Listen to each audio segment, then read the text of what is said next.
Hello. Am I audible to everyone in the back?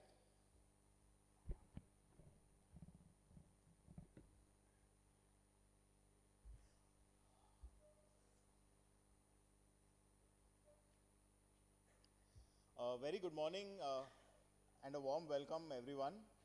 It gives us great pleasure to invite and welcome all of you today for the first half of the business conference as part of our All India Liquid Bulk Importers and Exporters Association's 24th anniversary celebrations.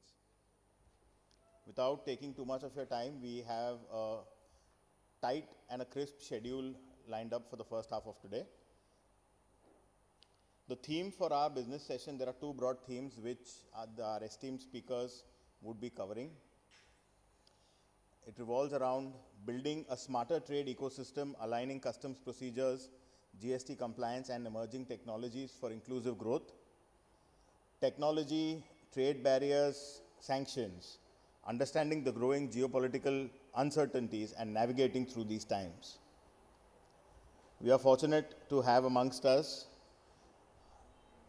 experts in their domain in this industry, and of course, by now they are our friends, mentors and guides at AILBIEA. So for our first session today, our theme introduction, it gives me great pleasure to invite Shri G. Chandrasekhar sir, Chandrasekhar sir is, of course, he needs no introduction to AILBIEA. He is known as one of, in our industry, a very, very renowned economist, a commodities expert. He's been the editor of the Hindu Business Line, and for all of us, he's a friend, philosopher, and guide. So, for the first session for today, Chandra sir, over to you, please.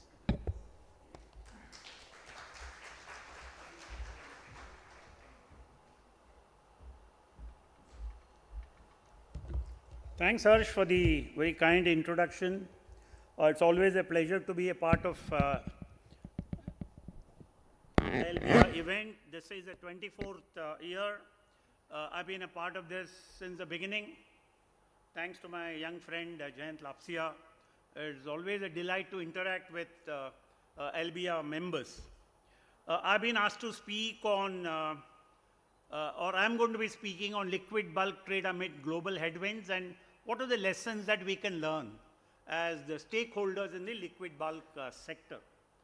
Is the screen on? Are you going to be? Yeah, that's right. Okay. All right. So this is what I'm going to speak. I'll be here for about 25 minutes, 30 minutes. Excuse me. Please caution me at the end of 25th minute. Then I can wind up in the following 2 or 3 minutes. Okay. So here we go. 2020. I call 2020 this decade as a disruptive decade. And why is this a disruptive decade? All of us have lived through the first half of this decade. Started with your pandemic sometime in March 2020. Continued for the whole of 2020, most parts of 21. And as we thought the pandemic was coming to an end, February 2022 started the Russia-Ukraine conflict. And that's continuing even today. It's the fourth winter that this war is going to see. And even as that was going on, we had the Israel-Hamas conflict, etc., etc. And as if that was not enough, came one Mr. Trump to the White House and started throwing his weight around since the beginning of this year, imposing tariffs and threatening countries, etc., etc. Huge amount of disruption over the last 5 years. We have seen this. So pandemic, wars, inflation, tariffs, etc., etc. Therefore, we have today a geopolitical instability and geo-economic uncertainty. That's the kind of environment all of us are living. All the stakeholders in the liquid bulk trade and industry have to go through. So what has been the result of this geopolitical instability and geo-economic uncertainty? One, sanctions. Sanctions on Russia, for example. The sanctions on Iran, of course, are continuing. They were sanctioned years ago. And then you have sanctions possibly on Venezuela. And there are threats of sanction against several other countries. For sanctions have actually disrupted global commodity trade. And those of you who track the energy market will, I'm sure, know the whole of 2022 and even until the first half of 23, the kind of huge energy insecurity that the whole of Europe faced because they were over-dependent on Russia's oil and gas supplies. I'm sure all of you have tracked and you all remember. For sanctions, usually disrupt supplies, create surpluses at the origin, create shortages at the destination markets. And this is the effect of sanctions. Protectionism. Countries are protecting their natural resources. Countries are restricting their exports. We are no exception. In 22 and 23, we restricted export of rice. We restricted export of wheat. Even that restriction is continuing even today. Although export restriction on rice has been lifted, we restricted export of sugar, for example. I'm just saying, so countries are all following what is called protectionism. They want to service their domestic market. And the export market is obviously secondary. And more recently now, China, as you all know, is restricting export of critical minerals, which are so important for energy transition. And China is, of course, a dominant player in critical minerals. And therefore, protectionism, again, disrupts global supply chain. Resource nationalism. This is another term which has come about more recently. Take Indonesia, for example. Huge nickel reserves. And Indonesia wants to conserve much of its nickel ore and nickel resources for its own use or for the future use. It's called resource nationalism. You are so nationalistic that you want to use more of your resources within the country. Palm oil is another good example.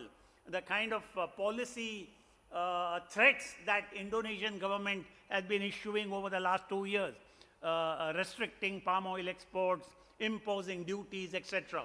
All of that is again a part of this resource nationalism. All this has led to extraordinary price volatility. If you have tracked crude oil prices, you know how volatile they have been. If you have tracked vegetable oil prices, you know how volatile they have been. For the market is going through a huge a phase of uncertainty over the last 2 or 3 years. And this uncertainty, in my view, is unlikely to go away anytime soon. Okay? This is important. And also interest rates. Inflation has been the norm in most countries. And therefore, to fight inflation, the central banks of various countries, mainly the US Federal Reserve, has been hiking interest rates. Now, of course, there is now expectation that interest rates will fall. Most important for the liquid bulk trade is the supply chain disruption. We know how the Russia-Ukraine war prevented shipments out of the Black Sea port and in the Black Sea region. We know how the Israel-Hamas conflict restricted movement in that region, particularly the Strait of Hormuz, etc., etc. So all that also resulted in a huge amount of disruption of the supply chain. So what does it entail? What does it result in? Obviously, much longer voyage time.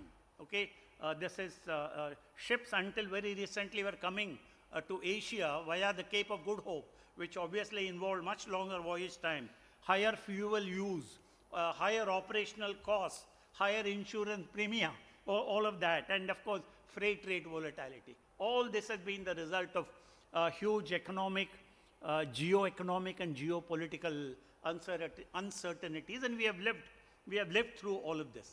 Now, the market, commodity markets in general, and certainly the liquid bulk markets in particular are facing multiple pressures, and all of us are living through these times. Therefore, it's nothing new that I'm telling you, but I just want to capture the current situation. Now, there are environmental and regulatory pressures on the shipping industry, which all of us know what those pressures are. There is a decarbonization mandate. Every country is now is in the phase of energy transition, decarbonization. Every country has now committed they have given, there is a roadmap how they will decarbonize and the nationally determined commitments for reduction of carbon and use of fossil fuels, etc. The International Maritime Organization obviously is pressuring the shipping industry to cut the greenhouse gas emissions. That's again another pressure. And your regulation, particularly for hazardous chemicals, hazardous materials which are moved, I think it's a fairly complex regulation, and it's continuously evolving. And therefore, shipping companies and even importers and exporters, all the stakeholders are struggling to remain compliant with this very complex and evolving regulation as far as the liquid bulk trade is concerned. The next one is, of course, economic and market volatility. We talked about it a bit earlier. Fluctuating fuel prices. You know how crude oil prices have been fluctuating over the last 2 or 3 years.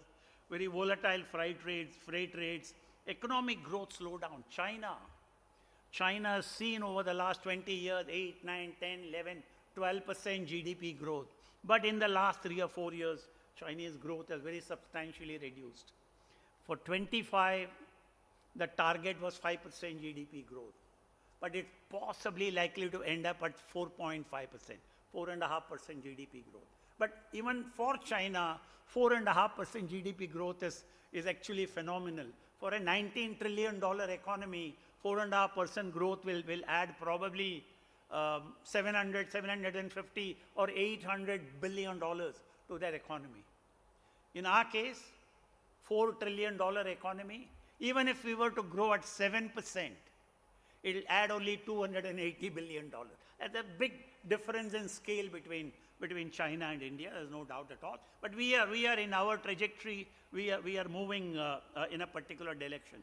Commodity prices have been very high, whether it is crude oil or copper or palm oil or gold and silver, you name the commodity, all these commodities have had very volatile prices. Some prices have been rising. Copper prices, which are languishing at less than 9,000 rupees a ton, are currently upwards of $10,000. Not 9,000 rupees, dollars. 9,000 are now upwards of $10,000 a ton. And this has potential to go up. On the other hand, crude oil is currently facing an anticipated oversupply. And therefore, you see Brent prices have very gradually declined over the last 2 or 3 months and currently are less than $65 a barrel, with further downside risk in my view. And therefore, the tariffs are also likely to impact the liquid bulk trade. For example, the US, Trump has imposed a 25% additional tariff on India's export only because we are importing crude oil from Russia, okay, which is a sanctioned country. All that is happening. Therefore, this is a huge disruptive force that is operating. And very quickly, logistics and operational hurdles. The industry is certainly facing the trade, liquid bulk trade is certainly facing infrastructure limitations. The trade is expanding rapidly, but investment in infrastructure, infrastructure expansion and infrastructure efficiency is trailing the growth in the volume of trade. And therefore, therefore infrastructure is becoming a limiting factor. Investment must move in tandem with the requirement of the liquid bulk trade, but it's not moving with that pace across the world. Therefore, you have port congestion, and more importantly, cargo safety risks have very, very substantially increased over the last 3 or 4 years, and therefore, and particularly for hazardous chemicals and hazardous cargo. Therefore, we need a lot more robust, lot more rigorous safety protocols for movement of liquid bulk cargo. Let me come back to technology. Extraordinarily important in these times of AI and IoT and big data and analytics, etc., etc. Very, very, very important. I don't know. You all are the best judge. I'm just wondering, I'm thinking to myself, is the maritime industry conservative? Why is it not, why is it not eager to adopt technology to improve its operational efficiency? Digitalization, for example, that's the way forward. And why is this industry not really so keen to adopt digitalization? That's only one example. There are several other technologies that are available for this industry. Take, for example, distributed ledger, blockchain technology. No documents, but all the stakeholders have to be on the same page, including your banks. And therefore the cargo movement currently involves huge amount of paperwork and huge amount of physical paper. That's exactly what happens in the current scenario. All that can actually be, all that can be removed. We don't need that paperwork if we were to adopt blockchain technology or what is called distributed ledger. But somewhere I feel the enthusiasm to embrace technology is much less than what it should be. People are still not realizing how technology can make them more efficient, how technology can reduce their cost, how technology can advance ease of doing business, etc. Maybe Jayant, and maybe in some other event, we should have one lecture on the role of technology, multiple technologies, how it can make the liquid bulk trade and industry more efficient than it is at the moment. Okay. Now, digital solutions, for example. You have remote monitoring, predictive maintenance for ships, for instance, and documentation. Even documentation is not fully streamlined. I think we need to streamline and standardize documentation across the world. There is a lot of work that is actually involved. And therefore, I don't know. I'm only a student of this industry, of this trade. Why is there a resistance? Is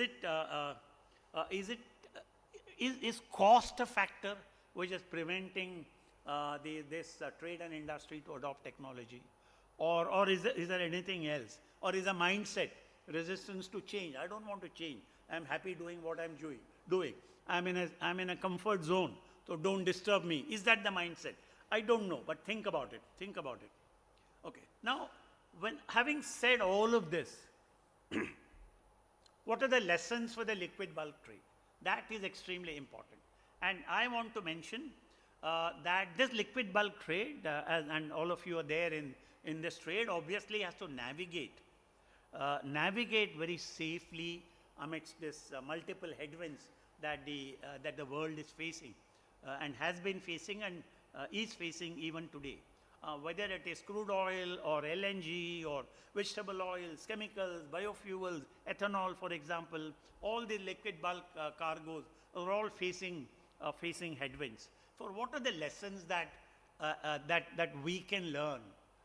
One, I am a great votary and I have spoken about it over the last 2, 3, 4 years looking at this supply disruption. There are 2 or 3 lessons which stakeholders have to learn. One is diversification.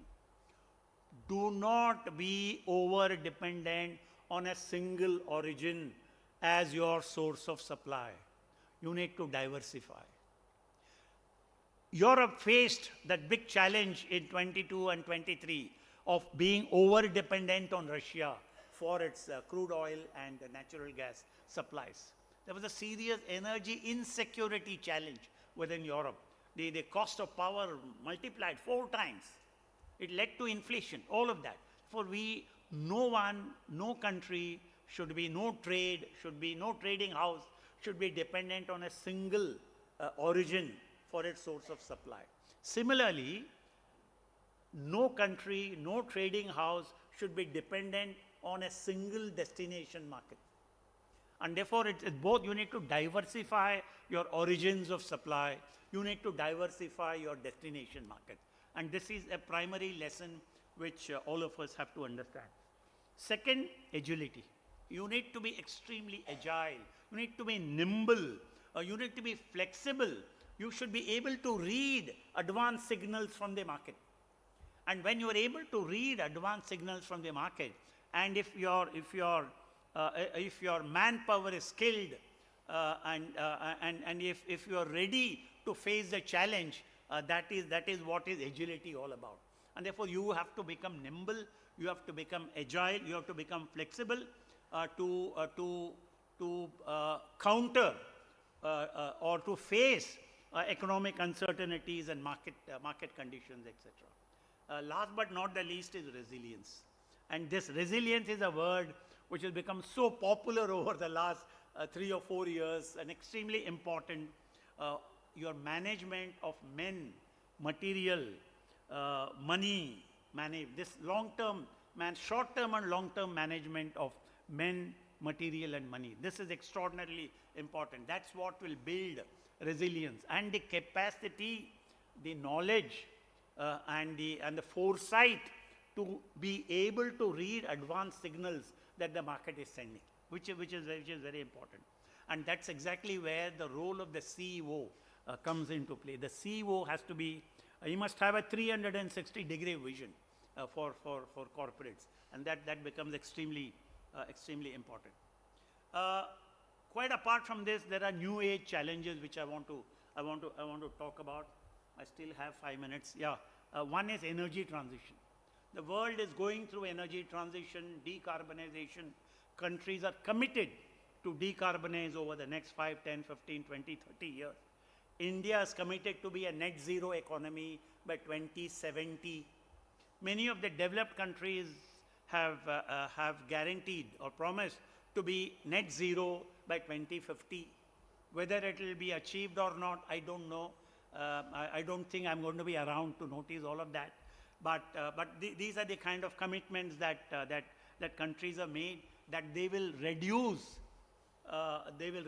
fossil fuel usage as a part of energy transition, and go into renewable energy, whether it is solar or wind or biofuels, etc., which is important. Second, mobility. Mobility is already transforming very, very substantially, whether it is roadways or railways or shipping or even aviation for that matter.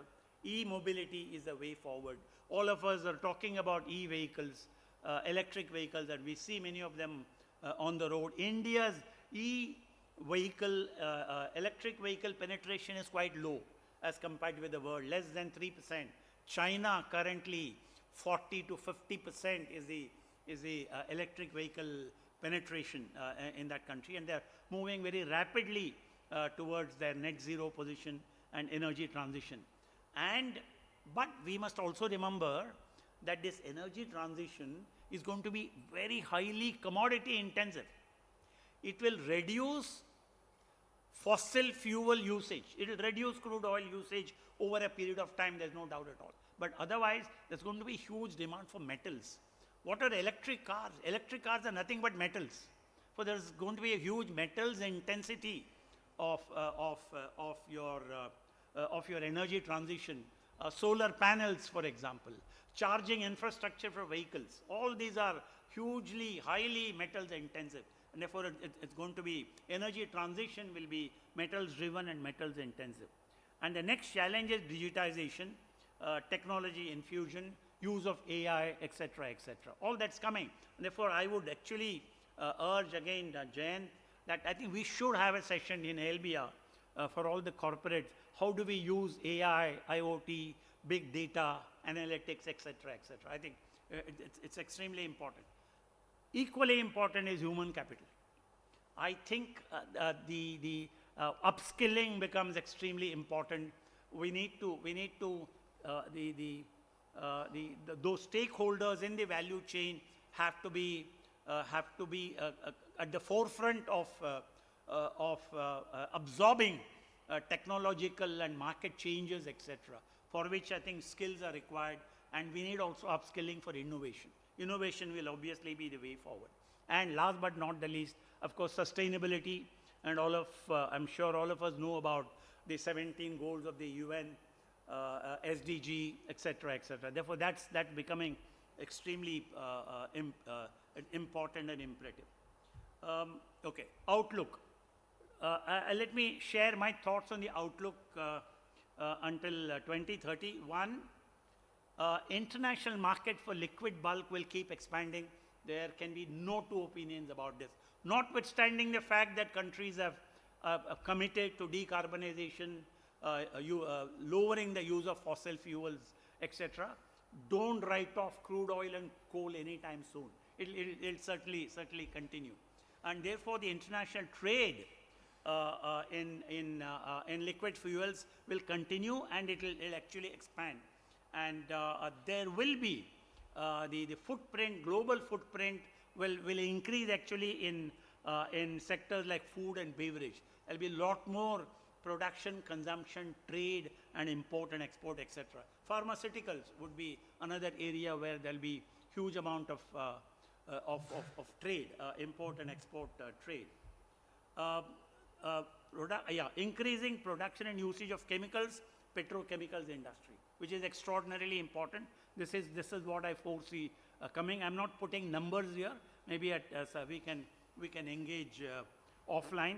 And energy demand will keep shifting from crude oil to renewables, etc., etc. Now, most important, the outlook, your technology for smart and green logistics. This is the way forward. This is what the industry must be waiting for, industry must be ready for, whether it is Internet of Things or artificial intelligence, big data analytics, all that is required for real-time monitoring, automated tracking to improve supply chain visibility, safety, advancing safety, and of course reducing the operational cost.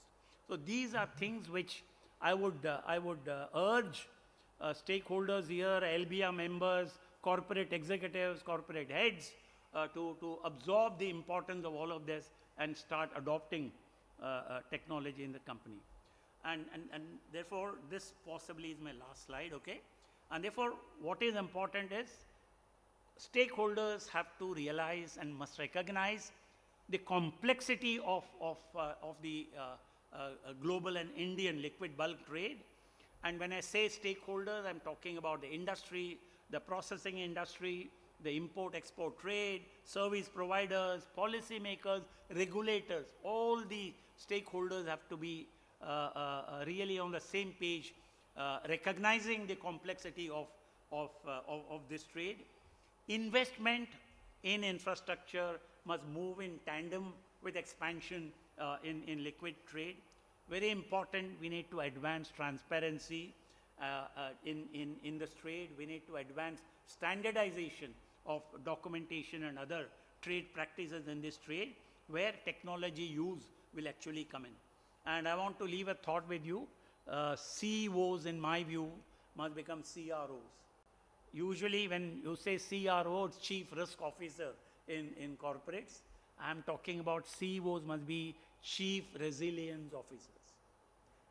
If CEOs are resilient, there's a great chance that the company itself will be resilient. Therefore, resilience of the CEO is extraordinarily important.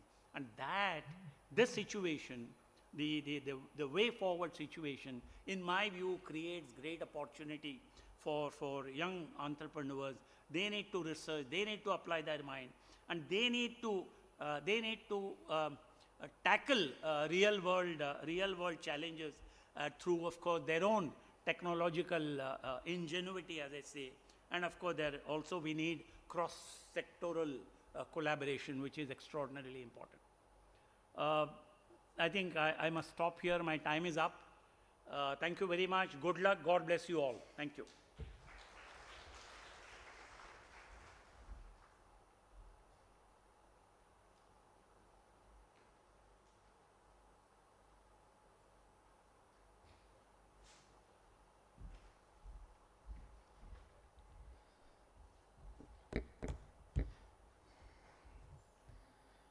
Thank you so much, Chandra sir. You actually took 29 minutes and 30 seconds. We still had 30 more seconds to hear from you.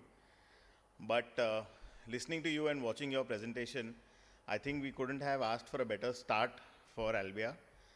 The entire ambit that you covered, from going back to 2020, which was the start of disruptions for our generation, and the outlook for the next 5 years, it's something which is truly significant.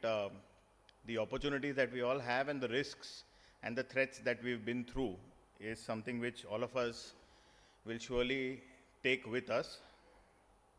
An important part that you did mention about sharing perspective regarding on AI.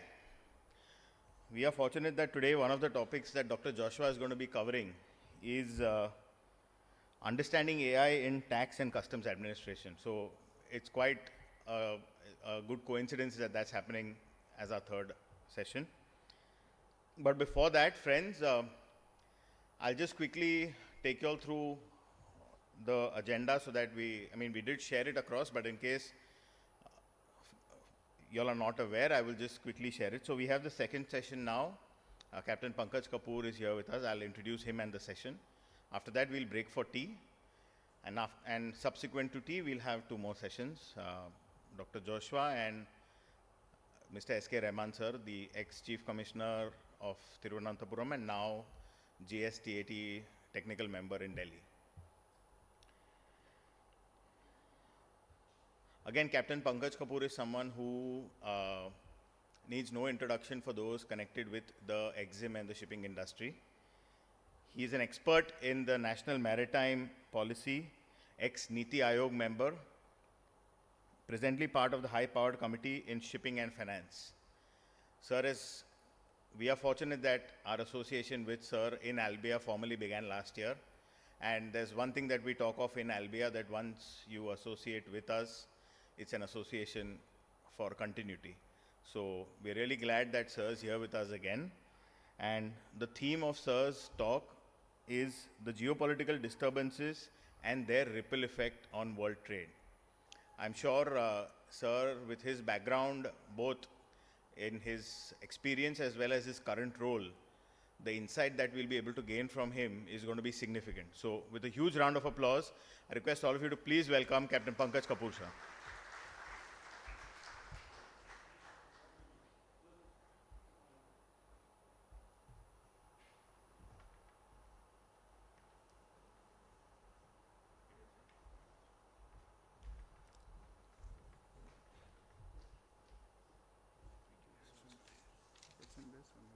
Presentation you want to open? The first I'll open? Yeah. The second one we will have to it's in that new folder. This one has that link. Yeah. Just click on that, it will open automatically. Otherwise, I'll take your help. Good morning. It's great to see a full house. And of course, it's an honor that Chandra sir has initiated today's proceedings. You know, while Chandra sir was speaking, I was making notes, very feverishly. I'm sorry I missed a few things, but I'll catch him after the session.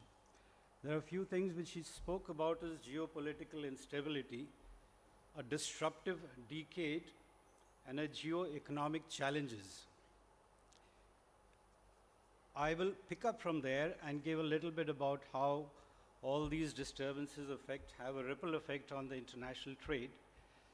Being an ex-ship captain, shipping flows in my bloods and veins. And Chandra sir spoke about, I was making a lot of notes, he spoke about shipping is very slow or conservative to adopt new technologies. Sir, with your permission, we are actually very fast in adopting technologies. And in fact, shipping is the most regulated industry in the world. And we are trying to cope up with all the challenges. And yet, despite the challenges, we are doing a fantastic job. Just for example, sir, I'm sure everybody knows that 90% of the world trade is by ships. Just one ship. One ship has to stop, and the entire logistic industries goes for a toss. For example, Ever Given, I'm going to talk about it. The ship which got stuck in Suez Canal, I am going to talk about it. We are also advisors in Ministry of Petroleum. Last November, I get a call from the Ministry of Petroleum, and the gentleman says, Captain, do something. 2 ships loaded with crude oil, and the master of that ship, the captain of the ship, refuses to enter the Suez Canal. do something. So I said, well, why is it such a big deal? He said, well, one ship fully loaded with crude oil disturbs our refineries' schedules completely. And these are two ships. And that makes it even more difficult. Luckily, we spoke to Indian Navy and they agreed to escort both the ships. Nothing happened. And our refineries were running fine.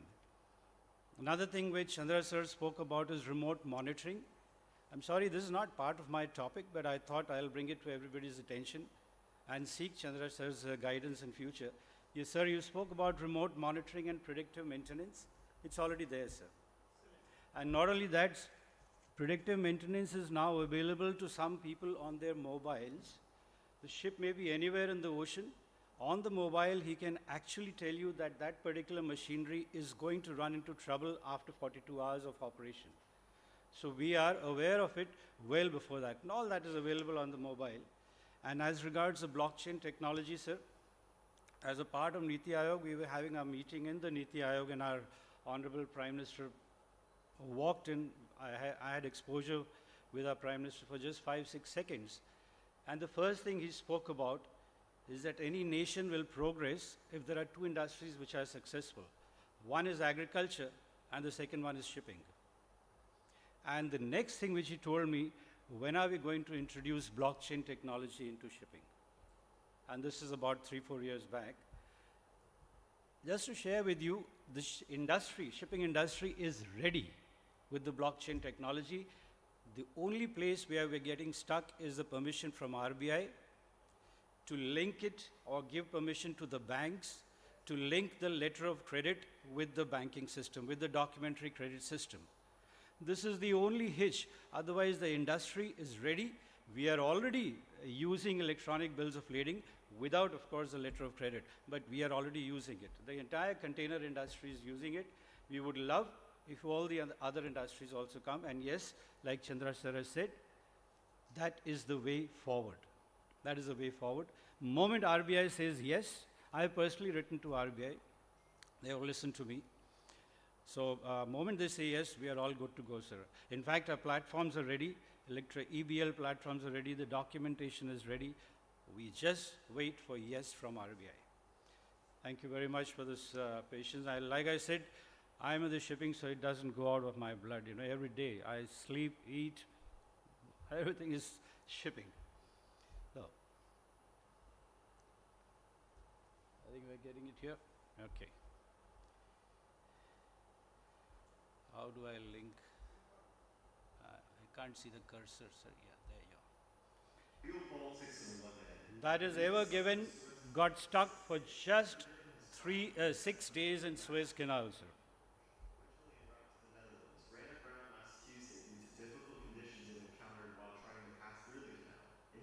Bear with me for 2-3 minutes, sir. That is ever given.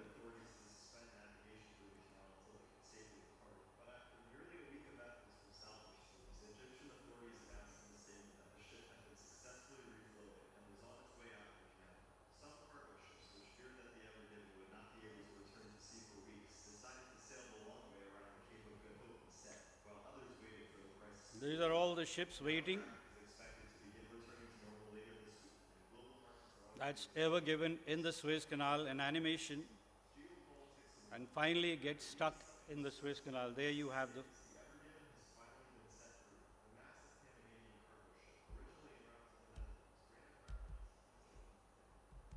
How do I go to the next slide, please?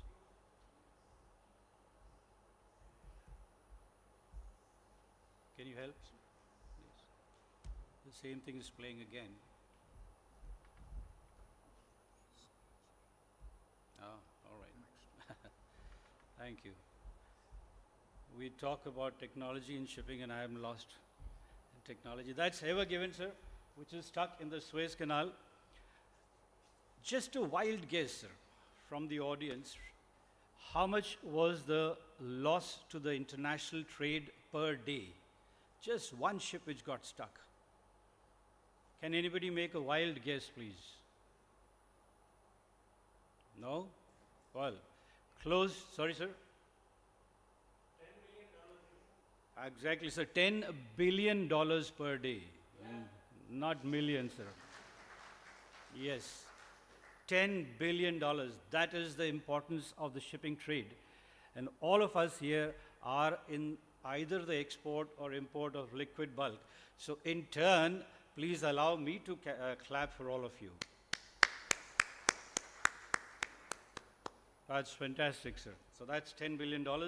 One ship, just one ship. The topic which has been given to me today, in fact, I have been given a long period to speak, and if I have managed to engage the audience, I'm going to add it to my CV, you know, that the organizers have been justified in giving this role to me. So some of the geopolitical disturbances which affect the international trade are on your screen: the Russia-Ukraine conflict, which Chandra sir has covered, the Red Sea disturbance, and US tariffs, followed by, of course, the sanctions. I'm sorry. It's going the other way around. There you are. So 21st of February, 2022, suddenly we get the news in the morning that Russian forces have invaded Ukraine. And that shook the entire world with something which was not expected. And it is now one of the largest ongoing conflicts. Luckily, I was a part of Niti Aayog at that time, and suddenly our supplies of fuel were, like Chandra sir said, they were hampered. Luckily, I was part of Niti Aayog with a legal background, and I was picked up by the Prime Minister's office to advise on import of oil and fertilizers from Ukraine. From Russia, sorry, not Ukraine, from Russia. We did manage. There were a lot of feverish meetings, at least twice every day, and we did manage to keep purchasing, but it affected the entire world, which was so dependent on this fuel from Russia. Not only that, just for the academic purposes, the fuel, the crude oil which comes out of Russia is one of the purest forms. It's better than all the other suppliers of crude, so very little of refining is required, and that is why it was even more popular.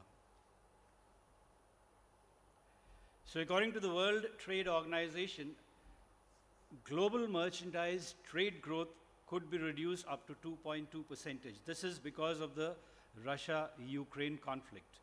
For example, a forecast of 4.7% growth in October 21 for the goods trade was revised down to 2.4 to 3%. That was the effect of the Russia-Ukraine war. It has been now further brought down to around 2%, with the sanctions being, the secondary sanctions being imposed now. So bilateral trade shock between EU and Russia. The exports from Russia declined by 61%. Imports into EU from Russia dropped by 89%. That means they have now practically stopped, not now, a few months back, they have practically stopped buying everything from Russia. One disturbance, Russia and Ukraine, has affected the logistic industry worldwide, the international trade. Sanction specific, the empirical work shows 2022 sanctions on Russia reduced its trade with sanction sender countries by about 25% on average. Others reduced it. India took the benefit of it. India, China took the benefit of it. And we started purchasing more and more oil and fertilizers from Russia. We all know how it happened. Just for your thing, every ship, I'm sure everybody here is an exporter and importer, every ship must carry an insurance, which is called the P&I insurance, that is a protection and indemnity. And all these clubs, these who provide this P&I insurance covering 90% of the shipping worldwide, not 90, around 80% of the shipping worldwide, are concentrated either in UK, most of them are in UK, and maybe one or two in USA, these P&I insurance clubs. So the oil and fertilizers we were purchasing from Russia, because of the sanctions, none of the insurance companies wanted to cover that cargo. And we had a very, very big challenge in front of us in the PMO's committee, how to import and how to insure. See the beauty how the government works. Within 15 days, everybody involved, all the major oil importers, the PSUs of our country, plus the Prime Minister's office, plus the Ministry of Petroleum Shipping, everybody got involved. Within 15 days, we had stitched together a $1 billion cover for all the oil coming into our country. So there was a political will, there was a need for us to buy from Russia, and it was managed, it is possible. So the pre-war dependence and vulnerabilities, Russia supplied 12% of the global trade, 17% of natural gas, 45% of EU's gas imports. Europe imported nearly 2.2 million barrels per day of Russian crude. Now what is a barrel? Barrel, we normally import it in tons, 300,000 tons or 50,000 tons. 1 ton is around 6.2 barrels. So they were importing 2.2 million barrels per day. And finally, on the last line, you have is Russia also exported 1.2 million barrels per day of diesel, not only crude, even diesel, making it a major supply of refined fuels. I'm sure everybody is aware because of the sanctions, suddenly, I read today morning that it has been decided that more or less in the month of December, we will not be purchasing any crude oil from, it's a public knowledge, from Russia. It was there in the newspapers yesterday or today morning. We are looking for alternate resources for supply, like Chandra sir had been very rightly pointing out that we must diversify and not depend on a single supplier. Immediate post-invasion shock. Brent crude oil prices shot up to 130. As of today, they are somewhere around $60, $61 a barrel. Shipping insurance for Black Sea vessels rose 400% due to war-like operation risks. Several ports, that is Odessa, Mariupol, became inaccessible, redirecting tankers on the longer routes. Like sir had said, instead of coming through Suez Canal, now all the ships are coming via south of Africa. And that increases the voyage, increases the freight, increases the money, increases the insurance, and reduces the number of ships available in the market. As a result, business, as a result, the logistics and the supply chain industry gets completely disrupted. A small video of what happened because of the Russia-Ukraine war. I'll just play it for a minute or so. Please bear with me.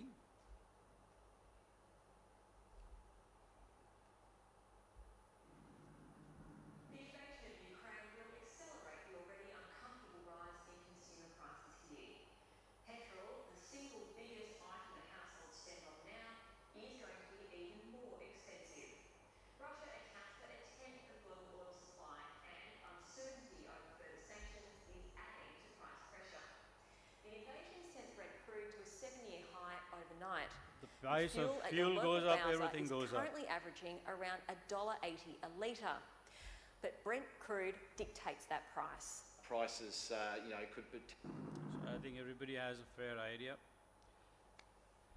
Once again, continuing with the Russia-Ukraine.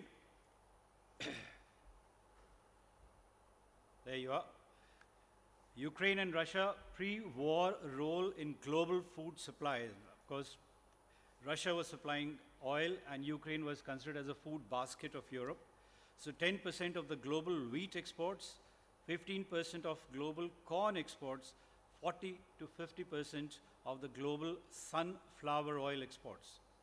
Russia supplied global wheat, major producers of fertilizer, of course Russia. We still buy fertilizers from Russia.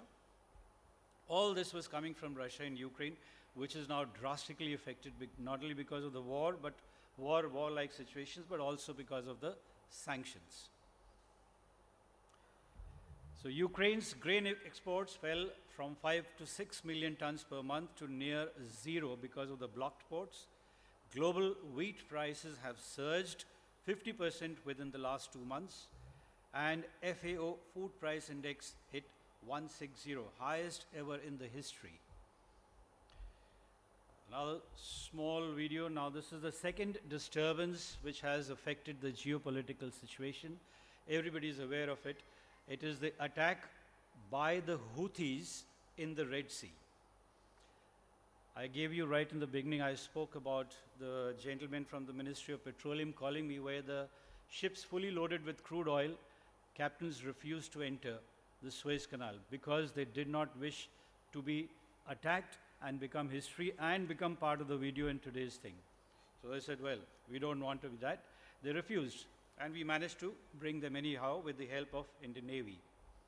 Small video, I'll just play it for a minute, please bear with me. Sorry, it's not playing, so we'll proceed. This actually video shows that one of the ships which was attacked, those guys, they came on board, they boarded the ship on helicopters, on the choppers, went to different parts of the ship, placed explosives on different parts of the ship, disembarked from the ship, and when they were in their boat, they detonated those explosives. The entire ship burned, exploded, and finally sank. Nobody lost their life, but yes, this is exactly what happened there, and because of that, a lot of people are now diverting their ships from the south of Africa. So one disturbance in the Red Sea has completely changed the dynamics or the economics of international trade. Since 2023, attacks by Houthi in general security risks have forced major container carriers and bulk ship operators to divert their vessels south around the Cape of Good Hope, that means south of Africa. Trade through Suez Canal dropped sharply, 50% year on year. What this means? Ships are traveling longer distances, transit times have increased by 10 days, more fuel, time, insurance costs, everything went up. So we advise all the oil PSUs, that is Indian Oil, Bharat Petroleum, and suddenly when this Houthi thing started, the cost of transporting the crude oil from Europe or that area to India went up by nearly $5 million. That's a huge amount. And the last line we have on the screen, for India and the Indian exporters or importers, the delays are material. The route disturbances has led to delays of 2-3 weeks for ships with India as destination. Not only India, in everyone in the Far East. Every ship's coming from there has been delayed. US tariffs, which I think Chandra sir has covered very eloquently. I'm not the right person, but I'll quickly go through it.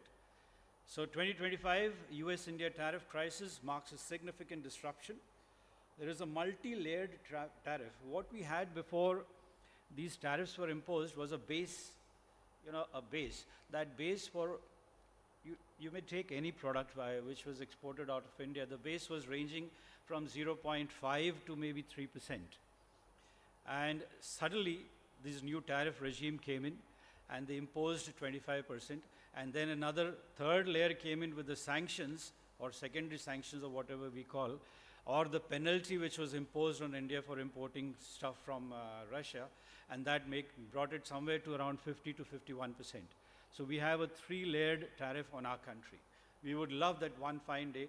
Today's morning newspaper, it says that Mr. Trump says that very soon we'll have a deal.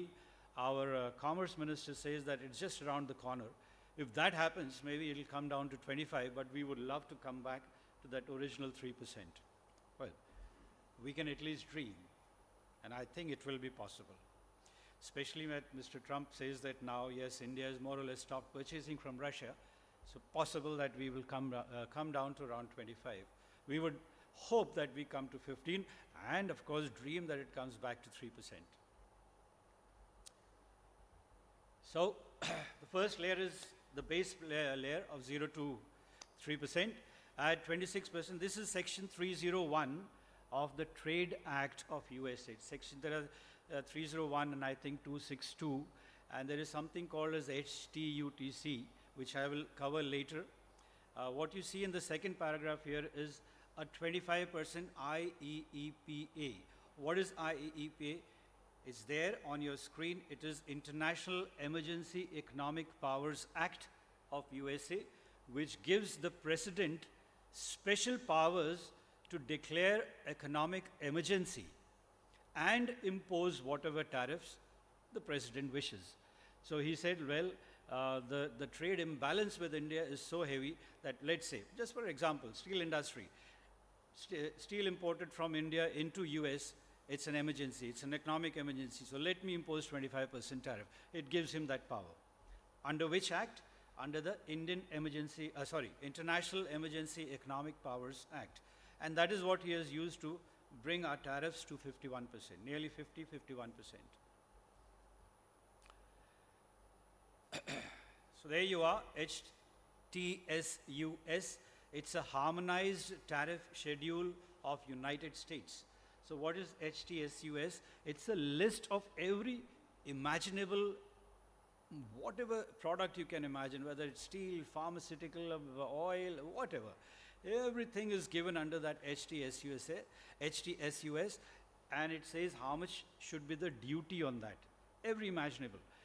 Even though it is there and the duty is given, for example, let's say steel products, it is given there, and let us say the duty is given as 2%. Even though it is under HTSUS with a 2% duty, the president under IEEPA can impose special tariffs on it and take it up to 51% for in our case. So it doesn't matter what is mentioned and what is the duty mentioned under HTSUS.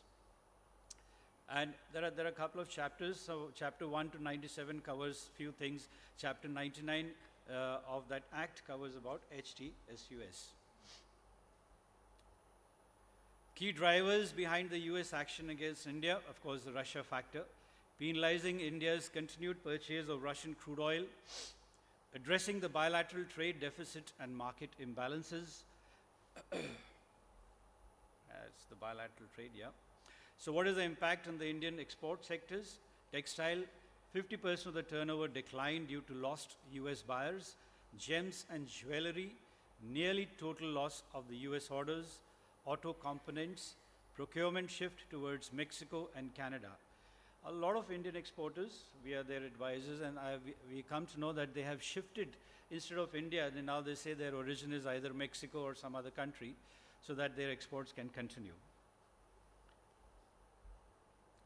Strategic response, we should have immediate action, which the level 1, audit HTS codes, renegotiate our terms, communicate with US buyers to retain their contracts, change the origin, of course. Level 2, short term, we can market diversification to EU or ASEAN countries or Middle East countries so that origin is not India. Implement currency hedging and liquidity control. And long term is level 3 here. Utilize duty drawback refunds, leverage substantial transformation routes via Mexico. Sadly, there is a huge trade to USA from Mexico, and a lot of people, Indians, have shifted base to Mexico. Government industry response, which we expect from, we should not go back and start retaliatory measures because it is possible that the deal is around the corner. 2025, the way forward, 2025 tariff crisis is both a geopolitical and an economic challenge. We must have adaptive trade strategy, and reform can turn into an opportunity, which we are doing. We are the only nation which has not kneeled before the tariffs, and we should pat our backs for that, and we are still surviving. Not only surviving, we are growing substantially. So India is likely to pursue the bilateral trade agreement and stabilize by 2026. Thank you very much for your patience. I have 2 slides. Can I continue with Harsh, sir? Yeah, thank you.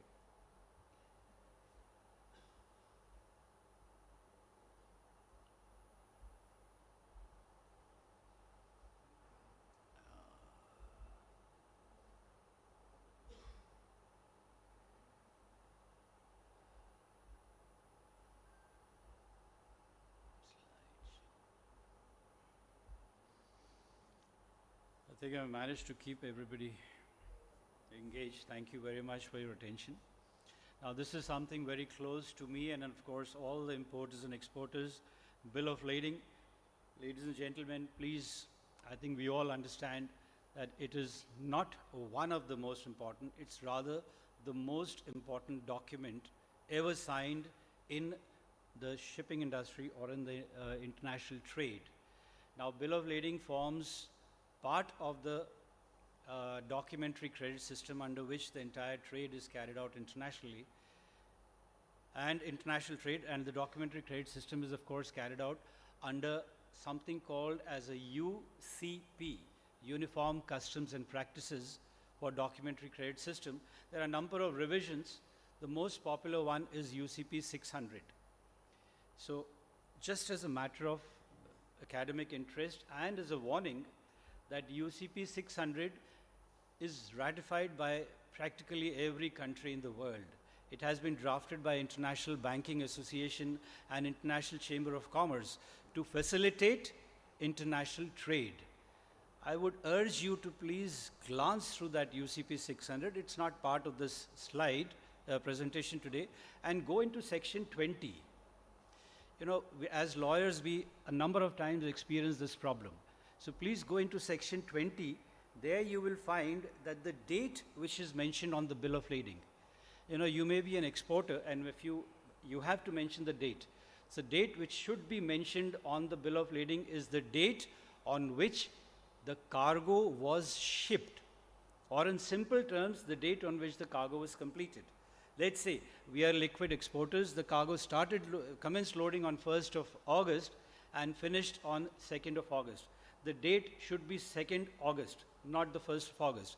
If anybody has put 1st of August, he or she has exposed himself or herself to fraud. So please be very careful. There are three things which are very, very important on a bill of lading. First one, of course, is the date. The second one is what is mentioned under the freight line of the bill of lading. It should never be freight prepaid. It has to be freight as per charter party or agreement. And the third thing which we have to be very careful is the originals which the ship captain signed. Normally what happens in the palm oil trade, that it's a 10,000 tonner or 15,000 tonner, but there are some 25. Hi sir, good afternoon. Good morning sir. So there are about, it's just a 15,000 tonner palm oil vessel, but it has around 15 to 20 consignees. So there are 3 bills of lading, original for each consignee, then there are copies, and then there are certificate of origin and certificate of quantity and quality and things like that. So when the entire document comes to the captain for signature, it is possible that instead of 3, he has signed the 4th one. Now I'm bringing it to everybody's attention as a warning, because there are multiple fraudulent persons available in the market. Because the captain has to sign some 1,000 pages, and he doesn't check that there are 3 originals. He may have signed the 4th one, and that can be used for selling the product. So you may wait here in India for your product, but it's already sold to someone else. So please be very careful. We have come across these kind of cases, especially in trades where you have number of consignees, because there are a huge number of documents which the captain has to sign. So bill of lading, let me repeat again, 3 precautions: date, number of originals, and the freight. Once again, the date has to be the date on which the shipment was completed. And which law gives us that authority? It is UCP version 600, most popular one, Uniform Customs and Practices for Documentary Credit System. Developed, drafted by International Chamber of Commerce and International Banking Associations. Very, very important document. We have to be very, very careful. There have been number of incidents in our law firm where people have taken delivery on fraudulent bills of lading, and the people here in India are sitting with the original and they can't do anything. Very careful, please. Ladies and gentlemen, what you have on the screen, difficult for you to read, this was one of the first bills of lading used in the shipping industry in the year 1703. 1703. But the beauty of this bill of lading, you know, what are the 3 functions of a bill of lading? It is an evidence of a contract, it's a receipt for the cargo which you have shipped, and it's a document of title. So whoever has his or her name written in the consignee column is considered as the owner. And all 3 such things, all these 3 things were covered in 1703. Very amazing, very strange. 1703, when this bill of lading came out for the first time in the shipping industry, all these 3 points were documented in that. Maybe you will not be able to read it, but all these were there. This is purely for your academic.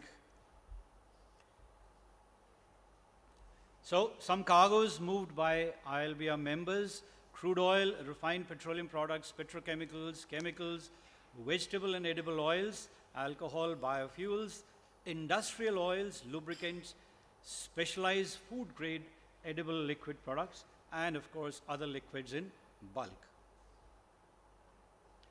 These are the 3 functions under law of a bill of lading. It's a document of title. That means whoever is the holder. I'm not talking about whoever has possession.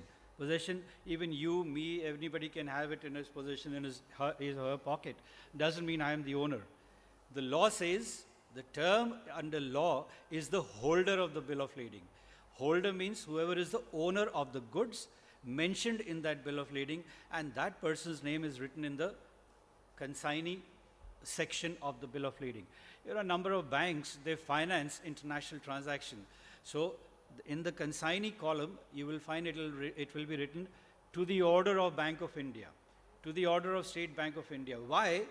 Because the bank is finance and they want to retain the ownership of the cargo till they have been paid. Moment you pay them, they will make a simple endorsement. Let's say Mr. A has paid for it. All that the person has to do is just write that from 10 o'clock on the 1st of August, the bill of lading is hereby endorsed in the name of Mr. A. Mr. A becomes the owner of the cargo. Simple endorsement. It's a very powerful document, very, very powerful document, but very, very simple, provided we understand the simplicity of the document. 3 functions: document of title, receipt for goods, evidence of a contract. Some of the risks or disputes associated with bills of lading used by our members: quantity and quality disputes, clean versus closed bill of lading, delay in arrival of the original bill of lading, and hence we have to use letters of indemnity. For example, we recently, not recently, about 6 months back, we had a case where goods were loaded on a ship in UK for China. The ship passed through Suez Canal and reached UK. The bills of lading which were being sent by aircraft, it also had a stop in Yemen. So moment it reached Yemen, the Yemenis, because of the Houthi and things like that, they arrested that aircraft. Now the ship has reached China, but the original bills of lading have not yet arrived. So what do we do? So in the absence of the original bill of lading, the shipping industry has adopted a very fantastic thing. They call it a letter of indemnity. So the owner of the cargo says, I indemnify you to discharge the cargo. He is giving that indemnity to the ship owner, that I indemnify you to discharge the cargo without the presentation of the original bill of lading. This was a facilitation of the shipping trade. For a very long time, the courts did not accept it as a legal document. They said bill of lading is a legal document, you have to take delivery on that. But last 4 or 5 years, courts in UK, in Hong Kong, in Singapore have accepted the authenticity and the reliability of letters of indemnity. So henceforth, they are considered as a legal document in the shipping industry. Next one, contamination and commingling of claims, title and transfer of ownership, quantity shortages due to measurement variances, liability limits under the Hague Rules. Now, ladies and gentlemen, Hague Rules, there are 3 rules under which goods are carried across the world. One is Hague, other one is Hague-Visby, and third one is the Hamburg Rules. India has ratified Hague and Hague-Visby. We are using that. Not only India, 90% of the countries worldwide carry goods under Hague, Hague-Visby on the reverse of the bill of lading. Or in a contract, there is a clause known as a paramount clause, which actually tells you which rule apply. So ladies and gentlemen, whenever you're transporting goods, please be aware under which rule you are transporting it. We have had a case where goods went from here, it was a household utensils, went from here to Chile, 3 containers each worth $60,000, that means nearly $200,000. The gentleman here is sitting with the original bill of lading in his hand, In Chile, they have already taken delivery of the cargo. Why? Because they are using Hamburg rules here. The exporter from India was not even aware of it. He's sitting with the original bill of lading and now he's suffered a loss. He doesn't even have a proof of the contract because the business was going on the WhatsApp. So be very careful about this.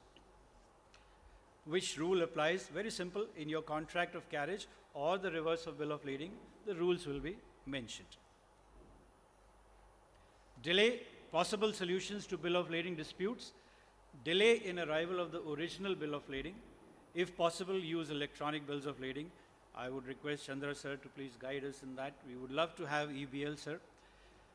Include express letters of indemnity clause in your bill of lading. That means in a bill of lading or your contract of carriage, have a clause that letter of indemnity is acceptable. Require LOIs or letter of indemnities to follow international P&I clubs guidelines. Do I have time, Harsh sir? Yes, sir. Yes, sir. Yes, sir. No. Sir, the new bill is exactly same wordings as the old one, but when drafting the new bill, it was discussed in the Parliament that we should give relevance to EBL, but it hasn't formed part of the actual language there. So we have 5 new acts now. Bill of Lading Act, which was of 1856, is now 25. Merchant Shipping Act is now 25. Indian Ports Act, 5 new acts have come. Sir. But EBL was discussed, but not a part of the language.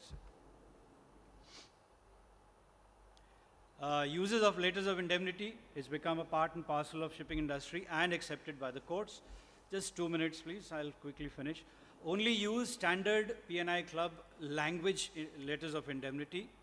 Clearly specify the indemnity period, the law, and the jurisdiction governing the LOI. Must mention that LOI is governed by laws of Singapore, and the courts of Singapore have jurisdiction over that, or India, or whatever. Obtain LOIs from financially sound parties. Now, we don't want a bankrupt person to giving us an LOI. We'll end up in a lot of problems. Avoid LOIs for altering facts. That means if your bill of lading is a switch bill of lading, you have switched it, or let's say the cargo description, or the consignee has changed, it was to the order of Mr. A. A has sold it to B while the ship was still out at sea. So now we have a new owner. So avoid LOIs which has these kind of altering facts. Contamination and commingling claims. Segregate cargoes by tanks, maintain strict valve sealing. Now what I mean by this is all those who are in the business of bulk liquid export or import, please, you have the right under law to ask the ship to share with you the valve maintenance schedule. That means if you are loading in one tank, it should be segregated from the other tank by means of a valve. Has he or has the ship owner maintained it? You have the right to ask for that record. Please do that before you load any cargo, and without getting surprised when it reaches India that some other cargo is mixed into it. It becomes a big legal problem then. Pre-inspection, certificate of cleanliness, include no commingling without a written approval. Include that in your charter party or the contracts of carriage. Ensure that the vessel's tank coating compatibility with the cargo. For example, palm oil cannot be carried in epoxy coated tanks. It has to be stainless steel. All right, title transfer. Clarity, there should be clarity in the contract whether the title passes on shipment, on discharge, or on payment. Depends on what Incoterms are being used, FOB, CIF, whatever. But just a general rule, moment the cargo is being loaded, moment it crosses the ship's handrail, the Hague rules or Hague-Visby rules start operating. Let's say the cargo was being imported from Patna to China. While it is there from Patna to Bombay or Mumbai, Indian law applies. Moment it goes onto the ship, moment it crosses the handrails of the ship, Indian law stops applying and the shipping law starts applying. And that is called Hague, Hague-Visby rules, whichever one. Number 2, use documentary credit systems. We have already spoken about this under UCP 600. State explicitly whether risk passes on the ship's handrail in FOB or on delivery in the case of CIF or CFR. Align the trade documents, that is BL invoice insurance, to support smooth transfer. Quantity and quality disputes. Allow me another 2-3 slides, please. Appoint independent joint surveyors. Record voyage temperature, density, ullage readings at regular intervals. Ladies and gentlemen, you are the buyers of a multi-million-dollar cargo. You have the full right to ask the ship owner that I need temperatures twice daily, send it to me by email. You have the full right. It's just that out of decency, we don't do that, but don't do that. Decency doesn't work in a multi-million-dollar business. You have the right. Ask him whether he has to employ one more person on the ship only to take temperatures, only to take ullages. That is his problem. You are paying freight for that. You have the full right. Include express contractual clauses on the method of measurement and acceptance limit for variance. Clean and clause bill of lading. We all understand everybody wants a clean bill of lading because they can take that paper, go to the bank and take a loan.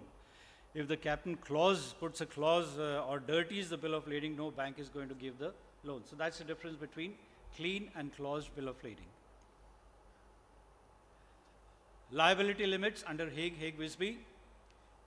Once you know which rule is being applied, this is the maximum liability which the ship owner is supposed to give.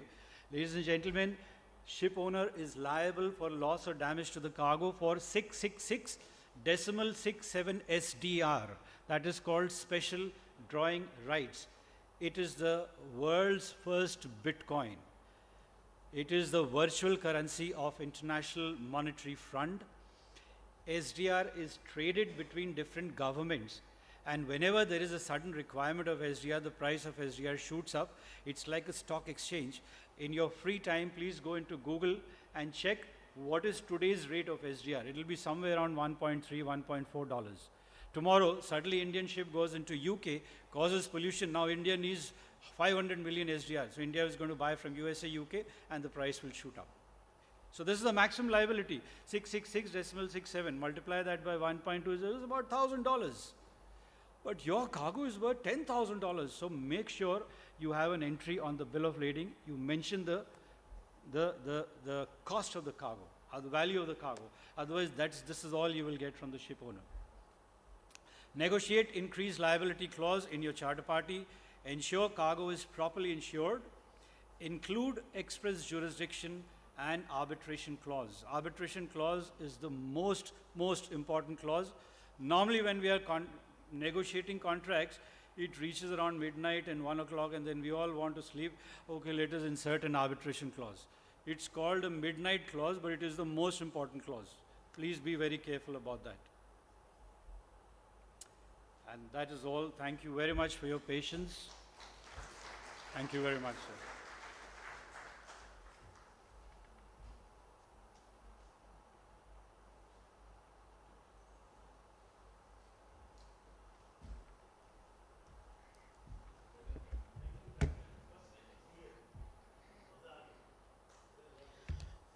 Friends, before we pause for tea at this juncture, I'd formally like to welcome Shri S.K. Rahman sir, who has joined us. Sir has been a pillar, a mentor, a guide for AILBIEA since the past 24 years or 25 years. And we are really fortunate to have sir with us. His most recent role was as Chief Commissioner Thiruvananthapuram, and currently sir is the technical member at GSTAT.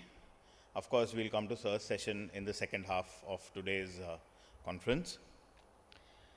Before we break for tea, I hope the first two speakers, at least for me personally, the value that they've added has been tremendous.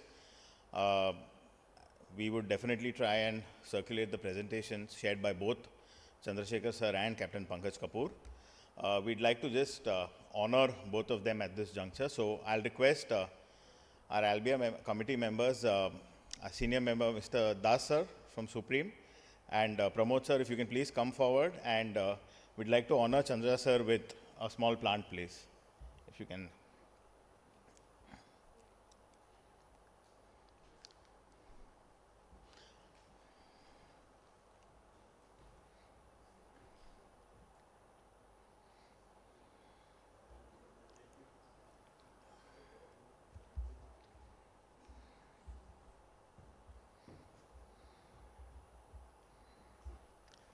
Just a huge round of applause, everyone, please.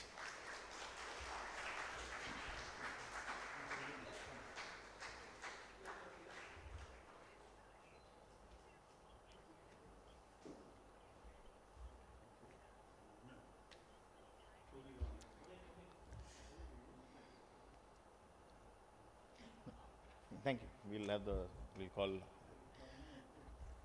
Friends, we also acknowledge the presence of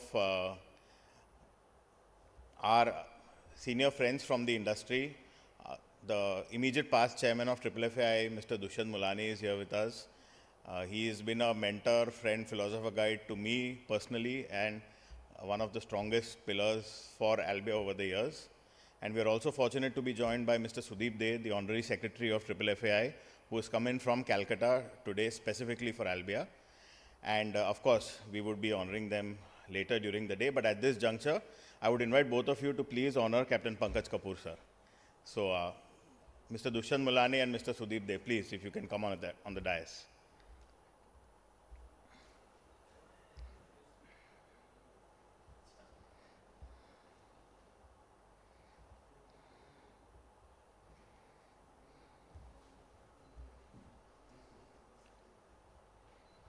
Friends, a warm round of applause, please.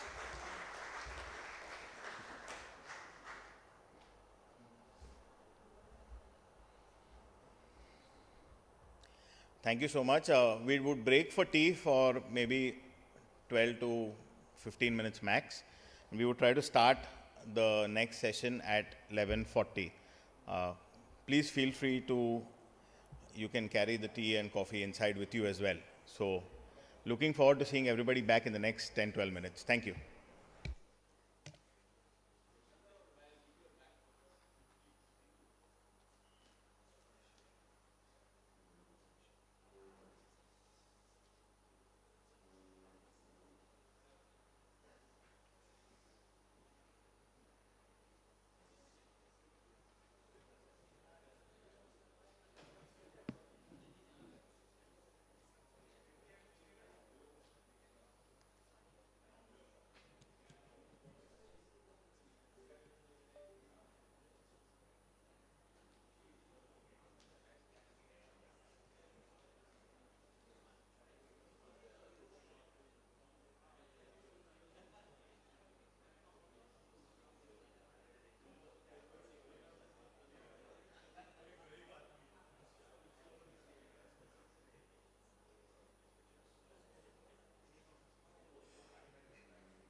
Friends, we request everyone to please take your seats. We want to start in the next couple of minutes.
Yeah, hi, Mr. Pune. Your bill of entry, right? It today they are saying it will happen. We have already sent it in the JNCS help desk group.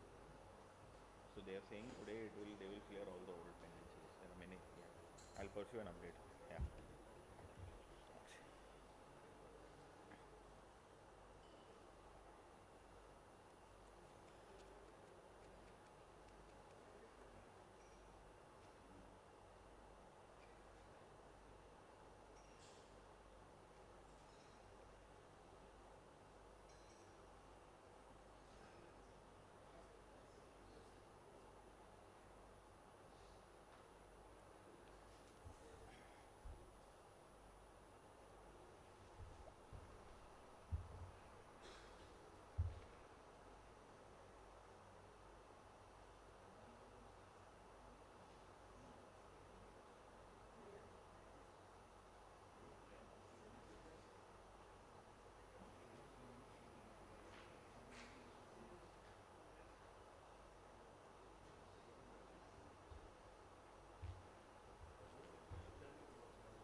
Welcome back, everyone.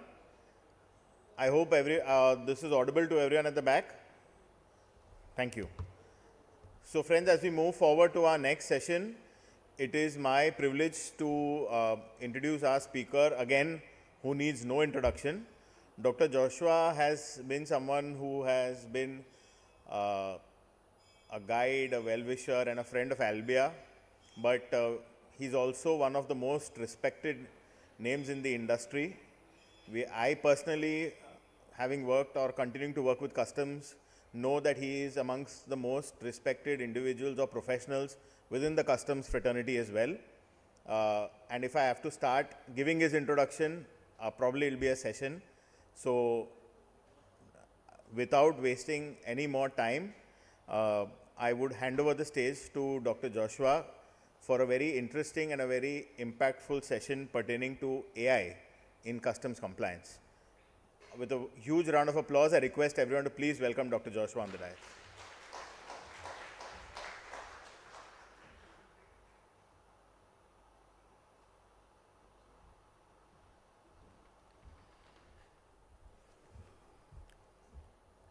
Thank you, Harsh, for the beautiful introduction that you had given. Harsh is a very smart guy. He forgot to carry my CV. How well he managed it. That's the aura of all the custom brokers. They have no problem. Okay, even if you don't have anything, they'll just simply manage. That's what's an amazing shot. Respected AILBIEA President, Jayant AILBIEA sir, Jayant Lapsia sir, and other dignitaries, Mr. S.K. Rahman, and I have a lot to talk about Mr. S.K. Rahman and Mr. Dushant Mulani and Chandrasekhar sir and Captain and all other my friends who are seated over there. And I heard that there are some emerging buds are also here, like from some college management institute called Pillai College. So welcome all of you for this topic which you might be knowing more than me. But still, let me try to make use of this opportunity to elucidate a little bit from the perspective of customs.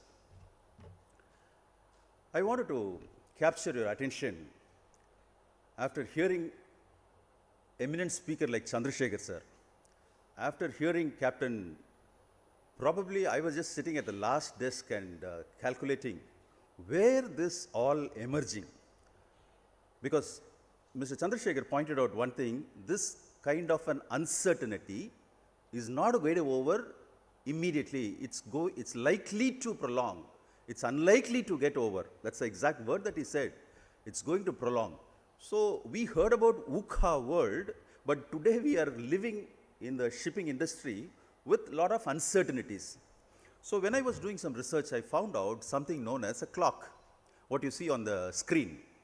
It's known as doomsday clock. I'm not going to ask you, have you ever heard about this clock? But this clock says something which you can see it. It's not created by a shipping company. It's not created by any fraternity from India. The scientists around the world, they created this clock and they given a name for this as doomsday clock. If you see, this was created post-World War II, including Albert Einstein. Even you can see from your mobile phone atomic scientist bulletin, they published the time to midnight. If you see the screen, what I'm posting on the, towards my left and right, you see some clocks. They say midnight. So let's see what is midnight. They are defining midnight with 4 parameters. If you see towards my left side, the threats created by nuclear is one parameter. The second one is the climate change. The third one is emerging technologies. And the fourth one is geopolitical tension. We heard from the erstwhile speaker how geopolitical tensions are creating with trade and tariff. We also heard bit of environmental related challenges, climate related challenges. We also heard about Russia war, nuclear threats. What we missed out among the 4 parameters, one is technology. How scientists are defining these 4 parameters, and they say these are the elements which will decide the midnight. So if you see from the figures, 2025 January, the scientists have predicted the world is 89 seconds towards midnight, which means if you see earlier 17 minutes, when they created the clock, they said 17 minutes. Maybe you can go through the atomic bulletin and you can come to a conclusion saying that how they derived, how they are changing. Last year, the same time, it was 90 seconds. They reduced to 1 second. So really, we need to compliment that we live in an uncertainty time. So having you heard from the 3 thresholds or 3 pillars or 3 aspects which determines midnight, the 4th aspect which I wanted to focus today is on technology. How technology is going to be a factor in reaching the midnight, and how the statement which was made by Chandrasekhar is by and large a true statement. If you see industrial revolution 1, 2, 3, 4, now we are in the 4th industrial revolution, no doubt about it. In the 4th revolution, we see some real life example, how in every phase of the spheres of the domain, AI is dominating, no doubt about it. Okay, everywhere there is a threat, everywhere there is an opportunity, people are optimizing it, that's perfectly fine. Opportunities are not seized to the extent that what we have to do it, which is happening eventually. That's not a problem. But the challenges what the trade is currently facing is a real problem, which I have posted it. One such problem was, there is a real uncertainty, lack of motivation, whether every office, the non-cognitive jobs are being questioned, whether their survival. Even today morning, I read a post, even CXO's position, whether it will be relevant in the AI regime. So that kind of a challenges, threats are also prevailing. So we live in a time where AI reaching certain new milestones. AI reaching and touching some new heights. How do we understand this? The environmental is keep on changing. How it's changing? We heard about how customs and other officers were using OCR, which is a very common understanding that everybody knows, right? How OCR takes information and it processes. How NLP comes in, supplement OCR with a natural language processing. For those people who are in the business, you are using it. Even customs is using it. How they read the descriptions, they read the HS codes, they read the legal provisions, and it takes a decision. Now, NLP, moving it from, if you go to IceGate, you see chatbots, you see emails, you see analysis coming in. There are multiple languages, tools are being currently used.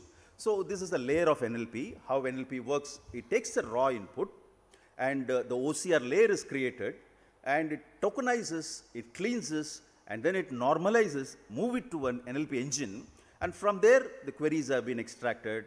The integration of other APIs are also seen. Okay, so this is technical. We don't need to get into it.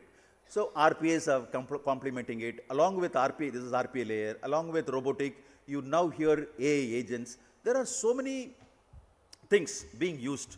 If you see the summary, India, our IceGate dashboard, our ULIP integration, our CBSE Antrang API hubs, and all this kind of things are giving certain kind of a opportunity for technology companies, opportunity for the startups to create some kind of an optimization, how to increase efficiencies are all moving in.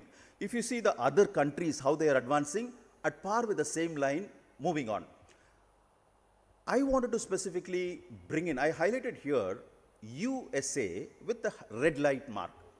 If you see, every countries are moving into AI and they are dominating. Even in customs, the new version is going to come. But here there is one technology called ACE, introduced by United States. How ACE, along with blockchain, makes the difference. This automated commercial environment, what is lacking today?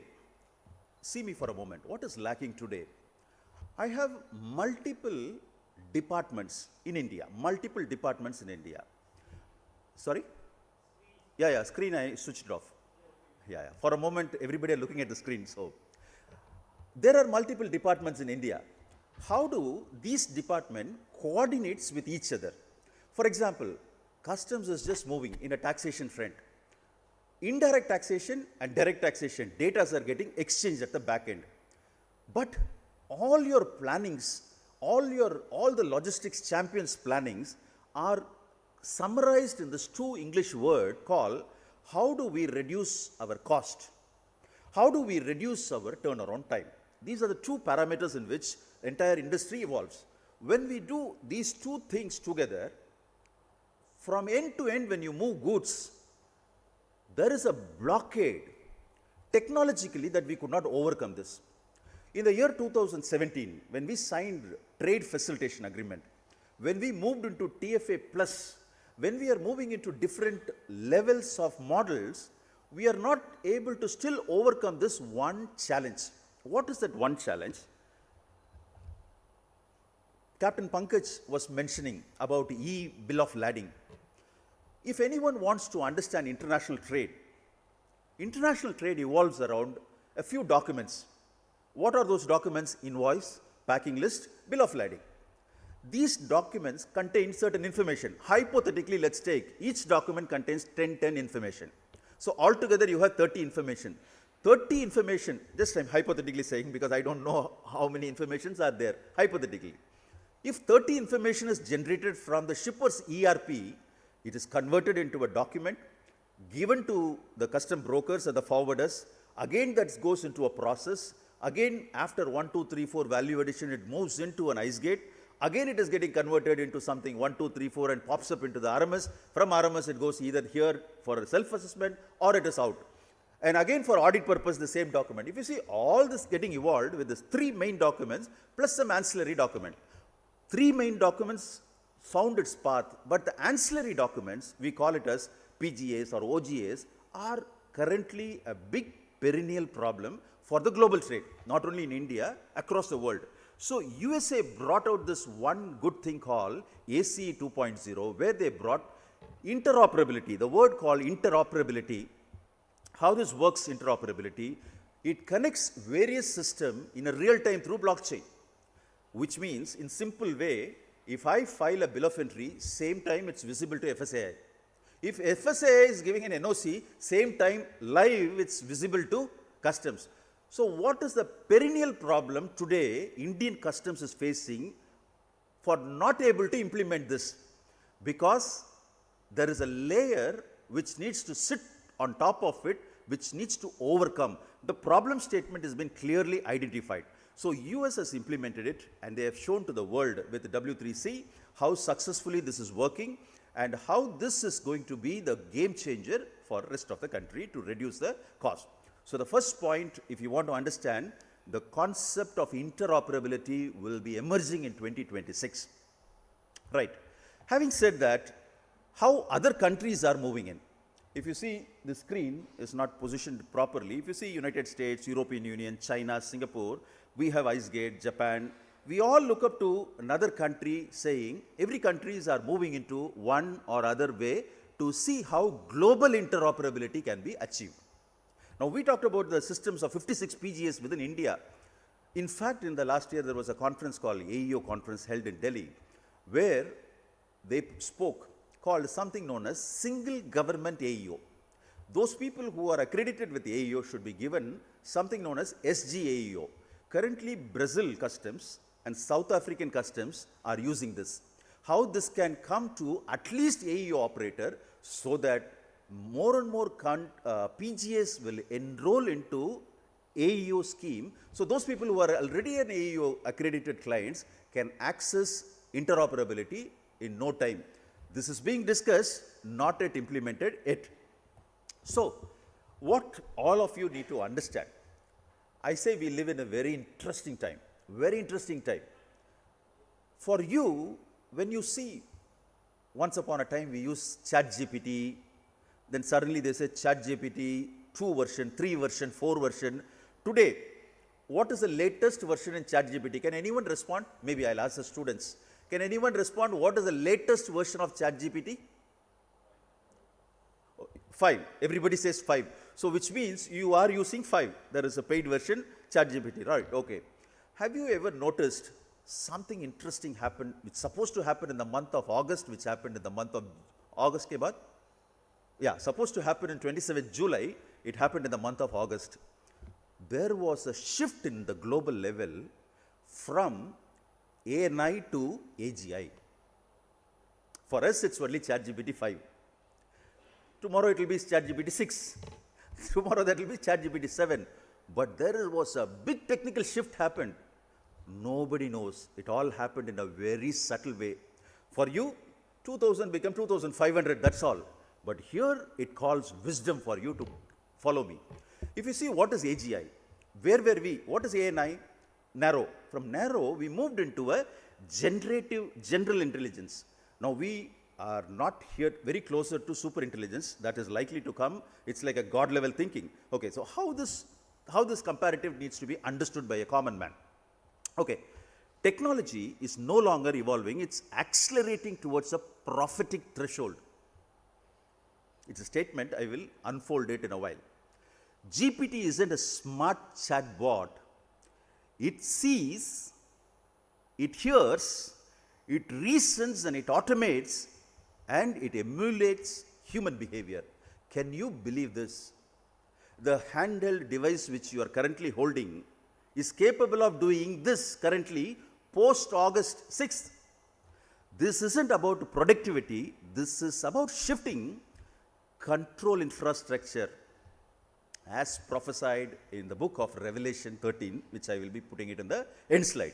So for those people who are just blinking at me saying that, what are you talking, man? I have no problem. What I want, I'll just go to the ChatGPT and I'll ask and it will throw it at me. How does it matter to me? Okay, how does it matter? When you put a prompt in your Excel sheet, we say conditional formatting, right? What is conditional formatting?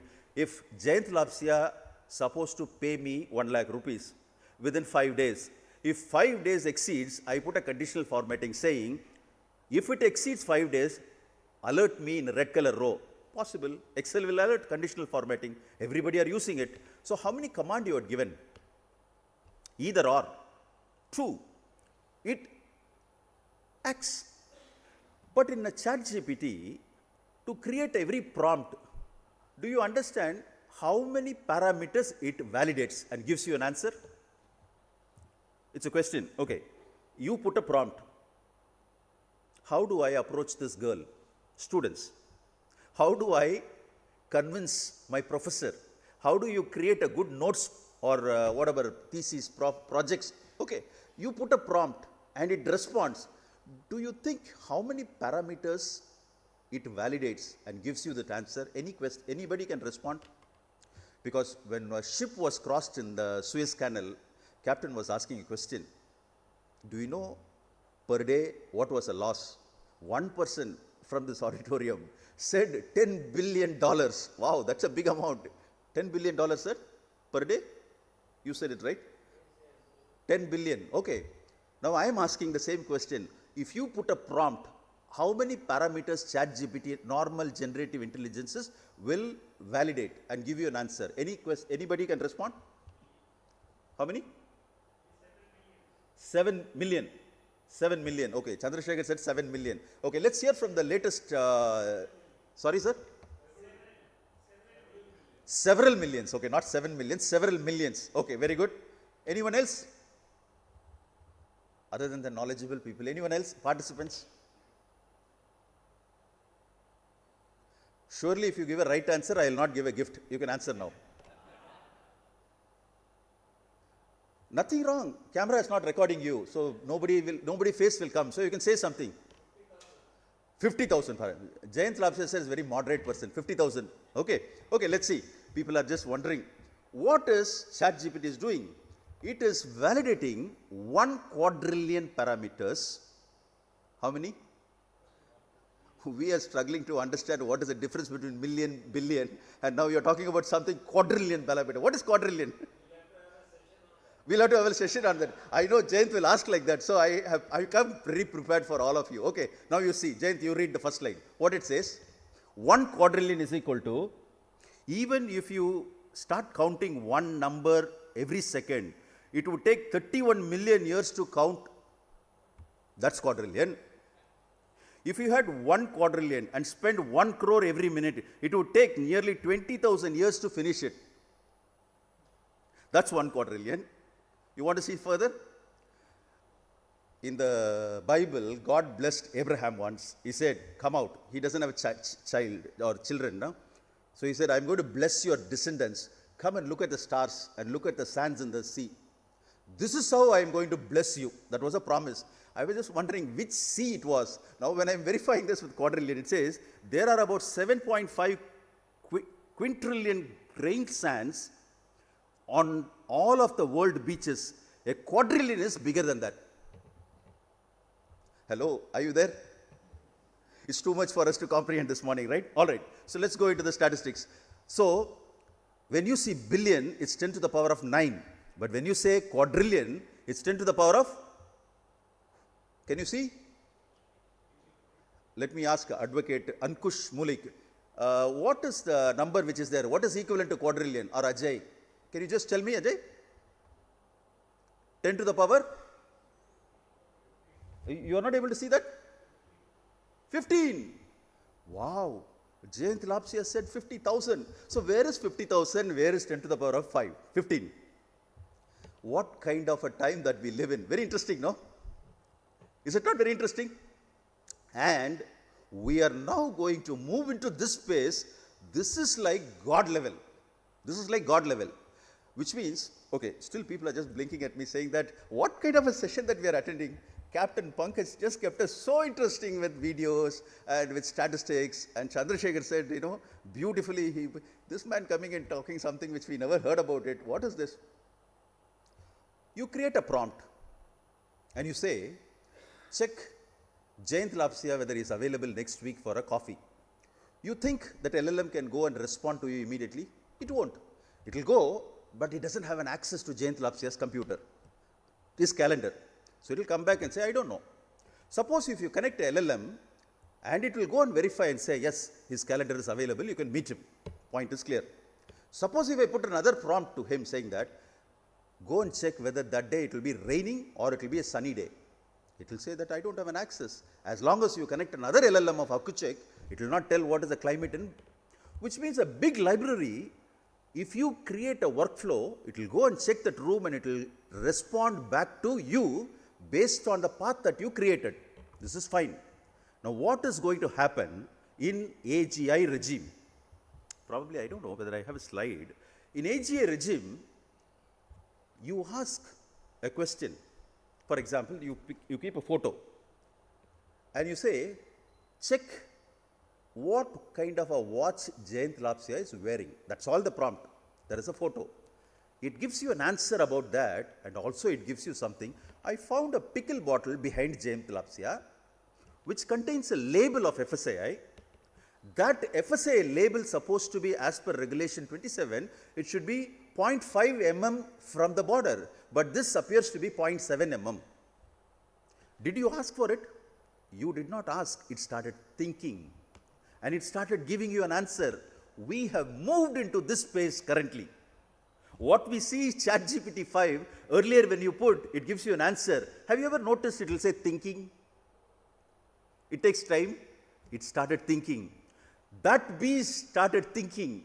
That beast is now moving into the next sphere of doing something which you can't even think of doing. Why? Because your prompts are getting validated with how many parameters? Quadrillion. It's moving towards quadrillion parameters. So, is it not an interesting time that we live in?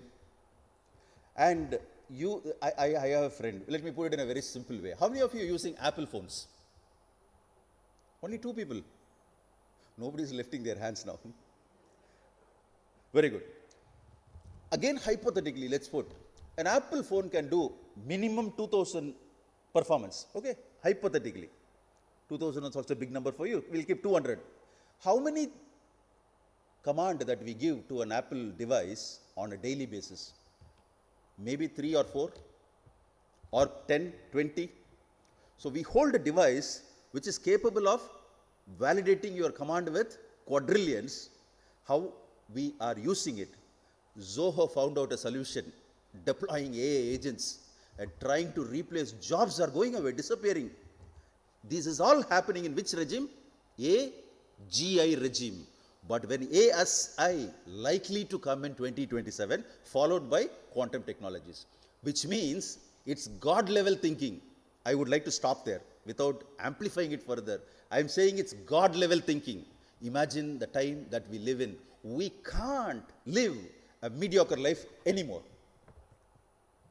You can't get up and brush your teeth and read your newspaper and say, Aram, say, I get into a car. You need to be excellent.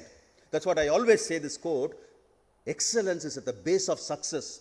In this century, if you don't have excellence, you can't even get to play the game.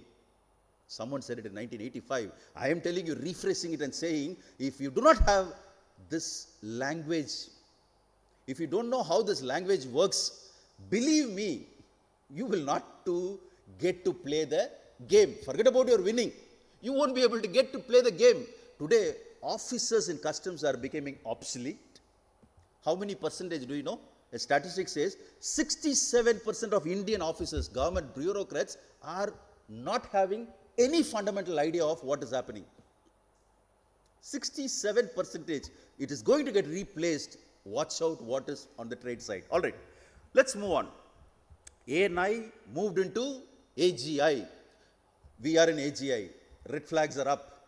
This is moving towards ASI very soon. All right. So how this process works, forget about it. Let's move on. WCO thought about the same gap. When we spoke, many scholars spoke, everybody said, see, look, my goal of TAT reduction and my goal of cost reduction are ready. We just go and do planning, and we get stuck at this one point. We are not able to mitigate this pillar number 3. Cooperation between customs to customs is already established. Cooperation between customs to trade is already established. Cooperation between customs to participating government agencies established, but there is no mechanism. unless we all come into a common platform. So WCO Architectural 3 is the foundation layer for doing this. What does it say? Probably I'm not going to definitely bore you, but the process layer very clearly says the models of real world customs and border control procedures they have notified. The based on the CFACT, UniCFACT, buy, ship, pay model is created. The message layer, this is the structure of customs declaration, how arrival notice, how control decision, how e-certificates. Today, if you see all the new age FTAs are now having 4 options. Earlier, it's only certificate of origin. Now, how it is self-certified, how you can do e-certification, now how these are all part of this message layer. The whole idea is how do we create a national single window, how we can integrate all the 56 in India as of today, participating agencies under one platform, how this international trade platform can get integrated. We are not talking about India integration interoperability, it is global interoperability with the blockchain. So we are moving into this layer. This is the visual architecture of what WCO is moving. It's bringing out this WCO Safe Framework 2025, revised Kyoto Convention, TFA alignment, along with the integration of PGAs and other customs declarations. This is what soon you will be hearing about the new version customs is going to release. Okay. Why it does matter? It drives the interoperability between customs administration globally. What we are thinking about, we moved from PTA, FTA, SICA, SIPA, now it's moving to a union, European Union model. It is going to, it's like, one country, one world. Sooner or later, it's a dream today, it's going to be reality. It's one system, it's one machine, it's one beast which will have interoperability. You say a dot there, it is visible to me. You delete a dot here, it's visible to them, anyone across the world. Imagine this is going to happen. The base started already called ULIP. The base work in India is already started with ULIP. ULIP is now giving at least 17 APIs. You can connect, you can get real-time information.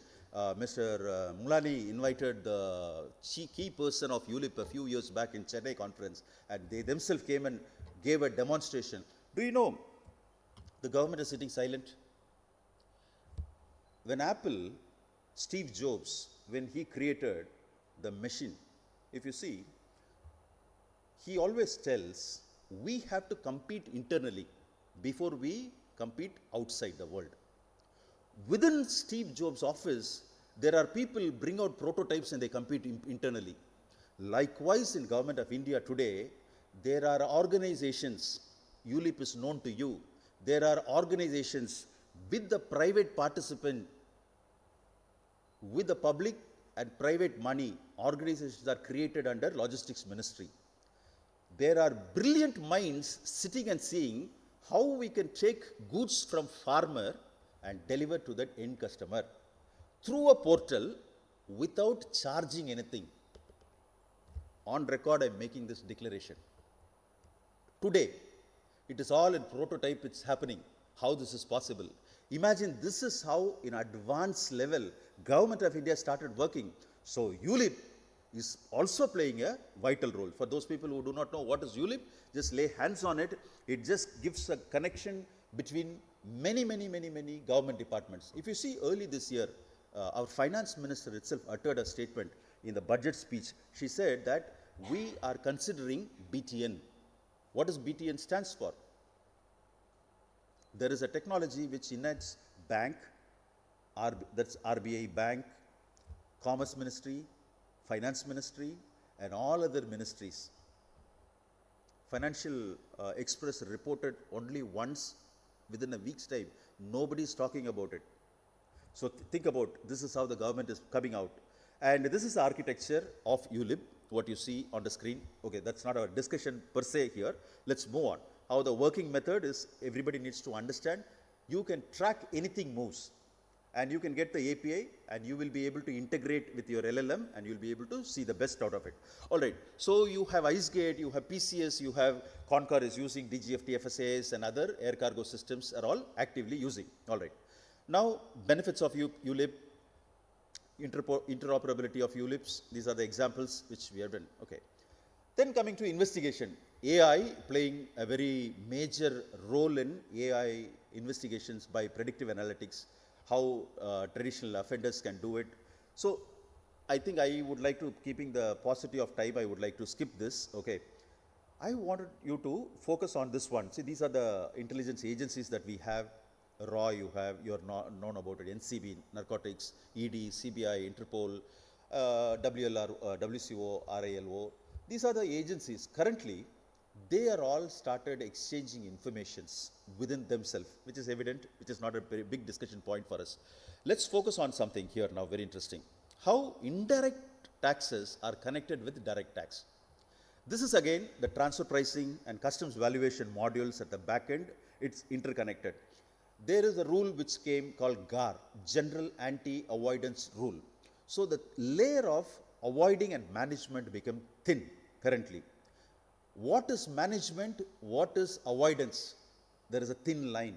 So now this both integration helping the government to stop that and to bring some kind of a visibility into it. Multilateral instruments and all this kind of things are again coming into it. Okay, so now we are talking about customs. The whole focus about our discussion today is customs. AI-based HSN currently prevailing. I will show you what is currently prevailing and what is likely to come in the coming days so that you can get prepared. All right. HS code prediction with the help of NLP and ML, which is currently chatbots and other devices which you are currently using, including custom brokers are using currently, e-commerce platforms are using, logistics firms are all using. How this auto classification works, how this machine learning based, tree-based decisions are happening, how with the image classifications are happening, this is all currently there. But expected and emerging technologies, conversational AI tools like ChatGPT trained in customs regulated trade description, which means in the future, conversational classification models. See, today if you see, I've been talking to many IIT startups. There are, I don't want to name companies, they have developed almost everything required for an auto classification at a global level at 6 digit. But when it comes to India, they are not able to complete their algorithm. There are many people squeezing their brain to bring out this algorithm. Today it's not available. No one can claim that my product can give you 99.9% accuracy in classification because of certain vulnerability which India has. Probably this will also get mitigated in the coming days with the help of technology. GSN, HSN global engine. Have you heard about this? Which means today you say shipper is giving a classification under this heading, but in India, because of subheading, because of supplementary notes, because of certain jurisprudence, we have to follow, or a particular customer we need to follow. We don't actually know what is the correct classification. If you see recently, I'm not to point a finger on the trade or anywhere, even application of dashes, Supreme Court needs to decide.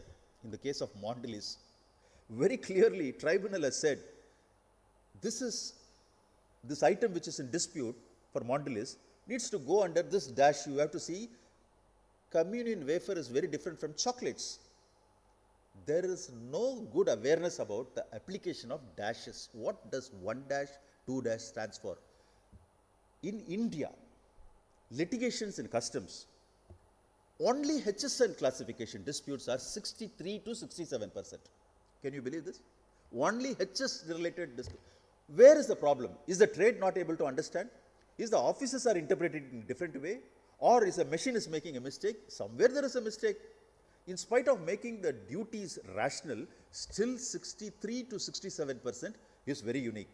Complementing this, when there is a dispute comes in, people are giving a provisional duty bond and they are getting away. The amount of accruals pending in customs, 63,000 lakh crores not decided. 63 lakh crores not decided because of provisional duty bond. The government of India latestly they came out with a new regulation to eradicate by keeping a timeline of 2 years maximum you need to do it. I'm sure most of you would have done it. This is increasing the year on, the reason audit CAG pointed out, 22% every year provisional duty clearances are increasing. 22% year on year growth. This is not a good sign. So to eradicate that, one decimal change, provisional protest. All this needs to come to an end. So where is the way? The global HSN reconciliation engine and the blockchain AI for traceability based classification. Indian context, it's the future outlook is ULIP is expected to integrate HSN classification APIs using AI and ML.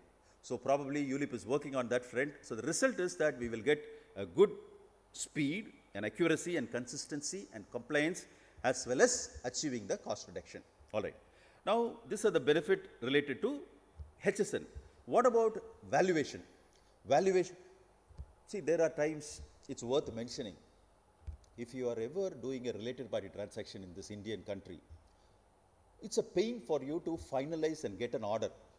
One such stalwart in India called Mr. S.K. Rahman, who is seated amongst us, he disposed almost 300 sir, or 500? 300 SVB cases in a span of 6 months. Never once we heard about an officer disposing 300 orders. You know, when there was no technology, we were living in floppy disk lifetime. Can you believe this? Floppy, 3.5 floppy, which means every decision to be inserted, floppy disk will. In those days, an officer, a brilliant officer, had the passion. What he had extraordinarily than anybody else, he has mastered the principles of classification and the concept of classification. What Sherman commentary said, you heard about Sherman's, right? He's a guru for classification. What Sherman said, it was imbibed into his mind in the year 2001. 25 years back, somebody could able to comprehend. Without a machine, he can able to take decision in a fraction of a second and can dispose 300 orders. Just make a simple calculation. 20 days they work in a month. 300 divided by 20, which means how many decisions he could able, and especially everything is royalty, 9C, those days, 9C, not ordinary rule 4 transaction decisions. Today, Government of India is saying that enough. People or trade should not be waiting at the door. We wanted to see how valuation decision support system works. So text mining, NLP, invoice scrutiny, and this is what is expected. Real-time AI pricing index tools. Today, for certain items, you depend on LME price. Certain item, you depend on an external source. So here you have all our SG, all our CVD, all our ADD, it is all having a challenge because shipper at the load port selling to somebody else at a different price, and what was projected to me was a different price. So COIN, Customs Overseas Internal Network, is required to unearth these kind of things, but these things will get mitigated over here. So real-time AI price index tool. How cross-border value reconciliation with the help of blockchain. So the traceability is completely done. So probably there is a predictive valuation audit. So valuation may that you can see this kind of a development coming in. All right. Now origin qualification. Now when Article Roman 24 started in WTO, there were the entire world never envisaged regional trade agreements will prevail over MFN trade. Everybody thought, okay, MFN will be the master. But today, if you see, close to 400 free trade agreements are prevailing around the world. When 400 agreements are prevailing, there is one challenge. Revised Kyoto Convention brought out something known as Annexure K. You can make a note in your diary and you can do this research. This was ignored then. Now, early 2025 February, we met in WCO. We had a discussion, the meeting was called only for Annexure K discussion. And in this Annexure K discussion, it was 4 points got resolved. And they said, we cannot anymore depend on certificate of origin, RVC calculation. It has to be a blockchain method, e-certification, self-certification to be accepted. Indian Customs also adopted. Even if you see in section 28DA, they have made an amendment to this effect, proof of origin. When proof of origin came, many people thought, okay, this is a burden going to be encasted on the parties. No, it is not. It is to align with Annexure K. Some of these words are Greek and Latin for most of you. But what I'm trying to communicate is these steps are taken in a very constructive way. And this is how the tools will interpret and AI-powered systems will come in. All right. FTA recommendation engines. Today we have in India 16 FTAs, bilateral FTAs. 34 unilateral FTAs, 6 regional FTAs, and there are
as the registry do. Initially, they scrutinize the documents. If there is any defect, they will raise a defect memo to you. Then you will have to comply with the defect, then only you have to file.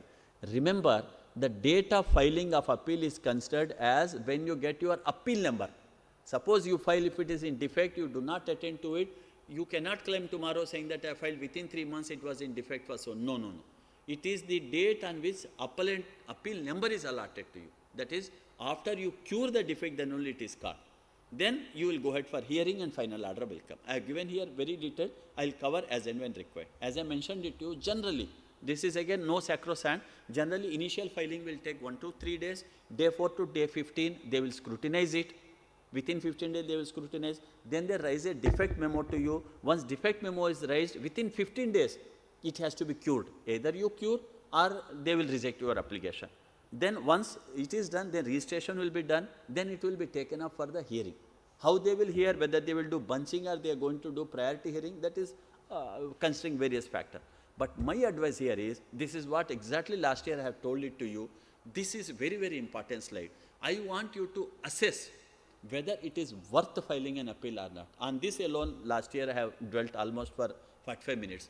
So today I am just going to repeat that in one single slide only to say, please see whether substantial question of law is there.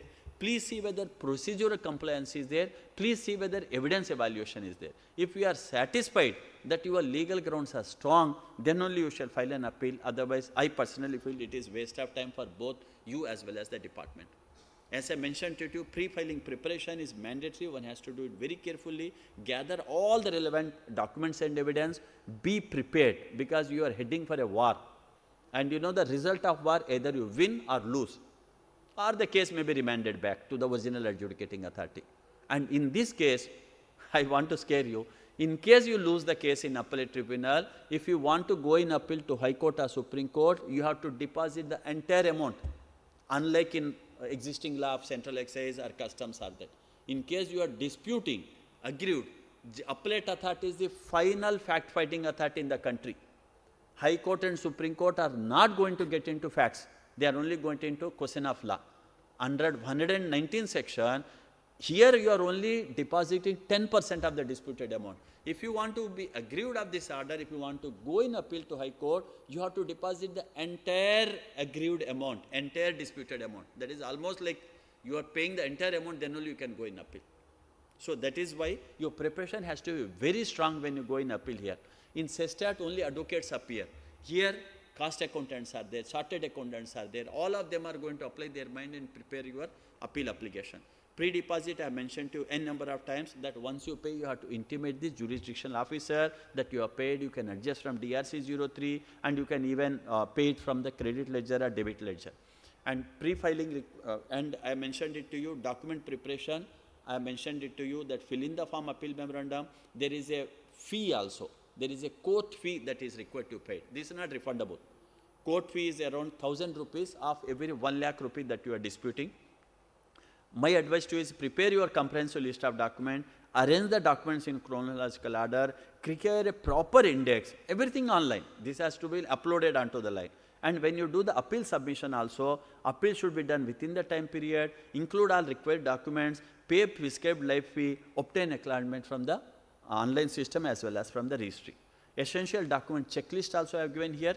What all you should have checklist is ready-made checklist to you. Copy of appellate authority order is there or not, proof of service of the order. You have to serve the order is there or not, proof of pre-deposit, meaning from the date you receive, that is why proof of service of order.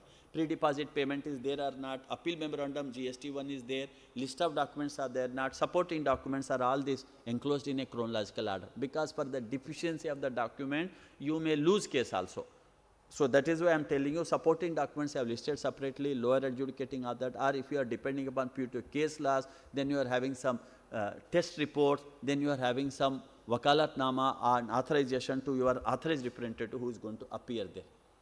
Common filing mistakes I will tell you, because I have worked in CESTAT for 2 years, I have seen 32 years of experience in indirect tax department. I have also involved almost out of these 32 years, 18 to 20 years I have done myself adjudication. Many of the orders I have passed, apart from SVB, all that till you, otherwise also original adjudication. What is a common mistake that people do in GST appellate tribunal, for that matter, any appellate tribunal, is that filing fee miscalculation. Matlab you file with a wrong fee or less fee, then you get into issues. Your appeal may be rejected. Pre-deposit amount, you rush to High Court saying that, bhai, I don't want to pay pre-deposit, High Court please waive. I feel it is a waste of time. GST 80 does not have powers to waive pre-deposit. And GST 80 is a creation of GST Act, and it draws power from the Constitution, Article 233B. So I don't think any High Court is going to waive. And people have this habit, some of the consultant will tell, "Arey, show cause notice itself is wrong. Where is the question of adjudication? Let us go directly on the show cause notice to High Court or Supreme Court, fundamental right violation. The show cause notice itself, it does not stand." Sir, please do not listen to this kind of arguments. Why? Because it will only waste your time. Many of the courts have said, saying that when alternate remedy exists, don't directly come to me. You may try to convince, or you may get convinced saying that my fundamental rights are violated. Many, I can give you umpteen number of case laws which say saying that when alternate remedy is there, when there is a first appellate authority, when there is a second appellate authority called GST 80, don't come to me. All the writs that you have filed before forming of GST 80, all of them are, High Courts are going to transfer it to the appellate tribunal because they started receiving appeals from so-and-so date. The second thing is about form and signature errors. In GST 80, one form, that's why I told you some of the forms you have to get familiarized. APL 06 for cross objections, in case cross objection I'm going to file, and you will have to be very clear about the filing process. If you are an appellant, you file. Then afterwards, the respondent, that is the department, will file cross objection. If you want to rejoinder to the cross objection, also you have to file. There is called Rule 36, 37, and you have to do it within the up time. And here, please remember this slide. This slide is very, very important for every order in original. Let us say one show cause notice is there. Notice 1, Notice 2, Notice 3. Notice 1, main importer, exporter, taxpayer. Notice 2, some person. Notice 3, some person. So Notice 2 and 3 penalty has been levied. How many appeals will you file in tribunal? Tell me. Notice 1 will have to file separate appeal against the order, because he is aggrieved of that particular order. Notice 2, if at all he wants to file an appeal, has to file another appeal. Notice 3 will have to file an appeal. 3 notices will have to file 3 separate appeals against the same order in original. Please understand this. It is not that your Notice 1 has filed, I will see Notice 2 and 3, let him win and lose. If he wins, I am always benefited. No. You are not benefited. Law of the land will become your order in original if you have not filed an appeal. Single appeal per order, cannot combine multiple orders. Separate appeals required for multiple orders in original. Joint appeals not permitted. Each affected person must file. Backlog appeals, now they have given time up to 30th June 2026. Please utilize this opportunity. I give my last slide also, I will mention to you what exactly you have to look for. Here I am saying that there is a process. When you as file an appellant, then the department may file cross objection. Please do not sleep after filing an appeal. See what is the cross objection he is giving. He is supposed to file cross objection within 1 month against the grounds of appeal. After the cross objection comes, either you have to admit if you feel that yes, I am admitting, or you deny, or you rebut. How do you do that? You can file a rejoinder within 1 month after they file, if case they bring you additional facts which were not covered in your original appeal. Please do not miss a single opportunity. Look, if you want to kill some person, kill him in all ways. If you want to fight a case, fight it with full force. Don't be half-hearted. So if your opponent party, I mean, I am talking both from department. If department files an appeal, also possible that you are a respondent. Don't think that you are the only appellant who is filing. 70% are party appeal, 30% are department appeal. If department appeal files, you can file cross objection. For the cross objection, they will file rejoinder also. They are not going to keep quiet. Hearing process. Now, I would like to tell you hearing. What is the pre-hearing requirements? What happens during the hearing? One has to pay a lot of attention to that. How do they respond? One is about notice response. In pre-hearing requirements, acknowledge hearing notice within the prescribed period. Once your appeal is admitted, you get a hearing notice. On so and so date your case is listed. That comes online through the portal to the registered email ID, or you can keep watching. There is a separate portal for watching. Then you have to file your written arguments. You are going to argue. You means either you can appear, your author reprint, you can appear. He may say A, B, C, D, 1, 2, 3, whatever he wants. I love you, I hate you. He can do whatever he wants. But my advice is that let him summarize the arguments that he is going to put, called synopsis, and submit it to the court. It will benefit in 2 ways, 3 ways in fact. One, the judges, the technical member judicial will have in front of them what you have argued. 2, what all arguments that you have put will get into the part of the order. Tomorrow if the order comes against you, you can say saying that, my lord, I put this point to them, still when they passed an order, they have ignored this point. That itself will become a strong ground for you to go to High Court. You can say saying that, look, I have mentioned this point, it is there in the facts of the order, but they have ignored that. 3, it will help you to systematically present your points before the tribunal, because you are having synopsis in front of you. Anyway, I have done that. That's how, during my time, 2 years as SSTAT, people may believe or not. In fact, our board itself was surprised. 90% of the orders came in our department's favor. Before I joined, it was only 10% used to come in our favor, 90% used to go in party's favor. During our time of, almost 2 years, 90% started coming in our favor. So it depends upon the hard work that we build up the team. I have made my years to join for law. I myself have joined law. I am now in the 3rd year of law. With that rigor, every day 2:30, we used to review how we have done today, what mistake we should have not done, and what is the correction we should do tomorrow. We used to go prepared like a professional private lawyers, and that's how we could turn around the tables. And whomever you approach as a lawyer or representative to you, you will have to be completely prepared to support him. Do not delegate everything to him and forget saying he's going to do the wonders there. He cannot do the wonders. I'm telling you, like which I mentioned last time also, 85% of your fate of the order is already decided. It's only the 10 to 15% he can swing the thing here or there. Anyway, legal representation is your, one has to do. Then during the hearing, one has to be very careful. You as an appellant may sit with your counsel to see how exactly is arguing, how the oral arguments are going on, what kind of assistance you can give it to your counsel, what additional evidence you can do. Many questions are asked by the court during the court process. So what are the clarifications that are required to do? I will say professional conduct has to be there in the court. That also very, very important. Sometimes judges may get, I mentioned it to you, 25% is judges wish and will. Whatever they want to do, they can do, which you cannot control. So for that, hearing etiquette has to be there, best practices have to be followed. Don't ask for adjournments, and go maintain the court decorum, address bench very respectfully, whether you like or not. You have to say honorable member, or you have to say my lord, my lord. So whatever is that, it's not anything. That's the court craft that has been going on for centuries. Stick to the time allotted, focus on the key legal points, and also cite relevant precedents, provide clear documentation. Then obviously there is a percentage of winning your case in your favor will increase. And here I mentioned already too, I am repeating again, under this you can file interlocutory application in case some additional evidence you want to bring it. You can also file the rejoinder in case you are the appellant, then you can file main appeal. After main appeal you can file cross objection. For cross objection, file a rejoinder. Now subject matter of jurisdiction, I am mentioning to here, appeals, which appeals you have to file, which appeal you should not file there. Everybody knows that, but still I am making caution, because going to wrong court is not going to help you. You didn't know that you are not supposed to go to appellate tribunal, but you went there, you wasted 3 years, then you realize saying that, I should not have gone to appellate tribunal. So these are the areas where you can go in appeal. These are the areas you shall not go in appeal to appellate tribunal.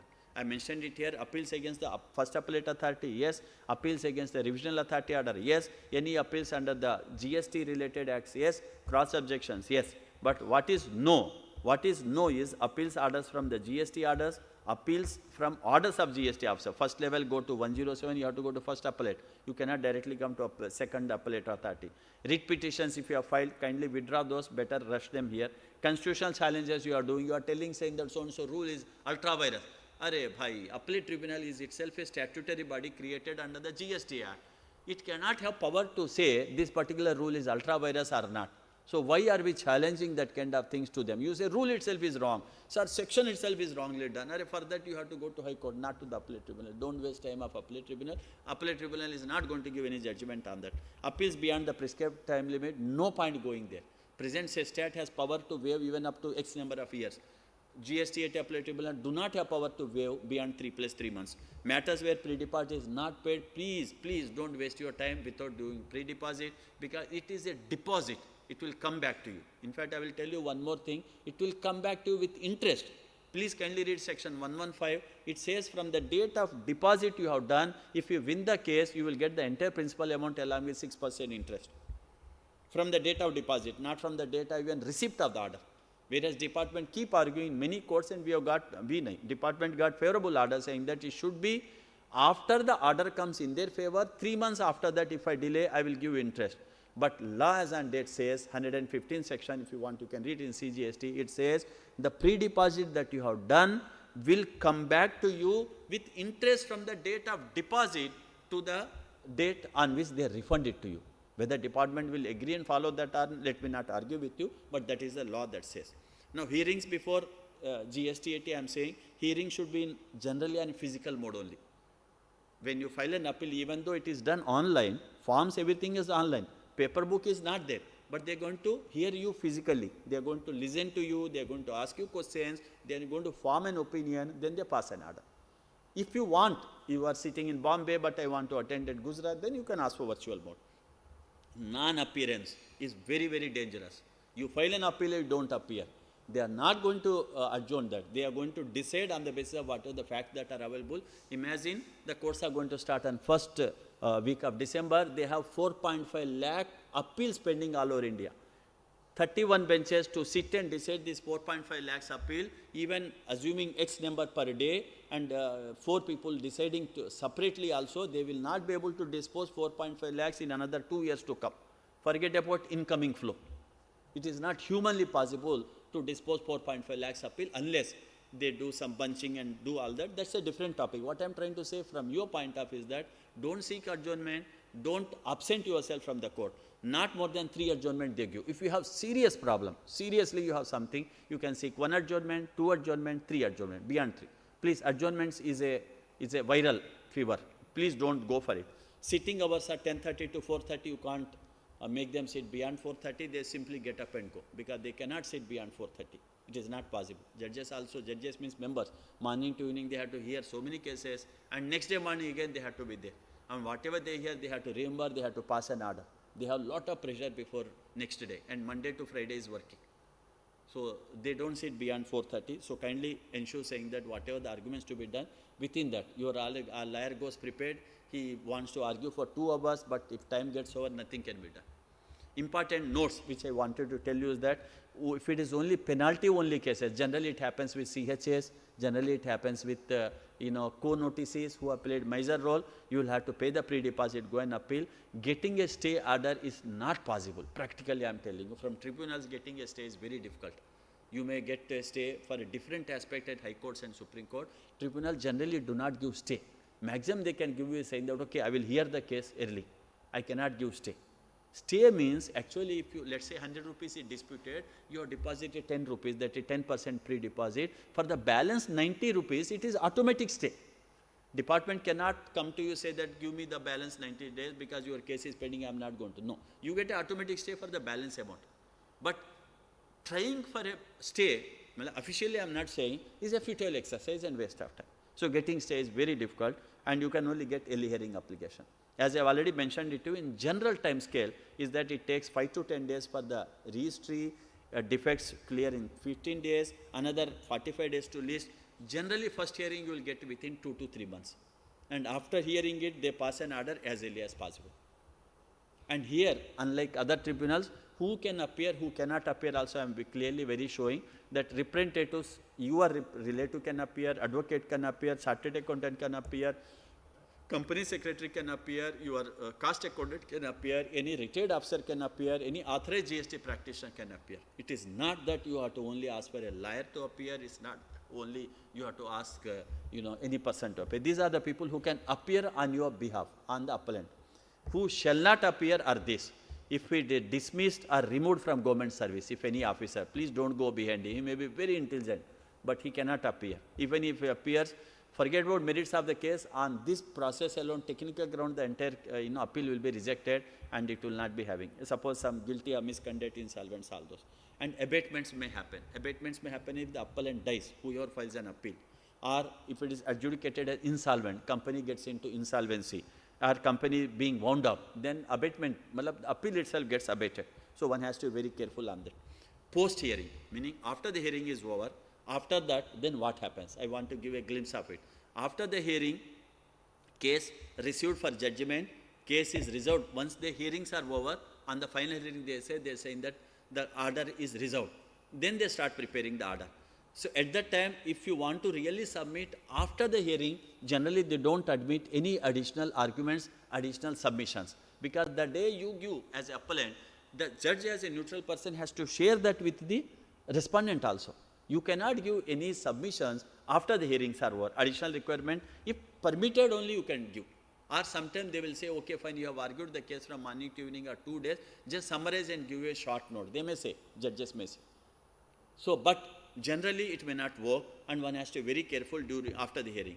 Compliance with tribunal direction. Suppose during the tribunal while hearing they will say, okay, compute the table and give me, show me this evidence in particular format after the hearing, you give me. You have to compulsorily comply. If you do not comply, they will record it there. During the hearing, I have asked the appellant to give this table, he has failed to give. This itself is sufficient reason for me to reject the appeal. It may happen. So please be very, very attentive to them. Whatever they say, please comply with it. Await for order publication to happen. Once the order is published, once the order comes online, it comes to the portal, it comes communicated to you n number of ways. One reached a post, it appears on portal, it will come to you by email.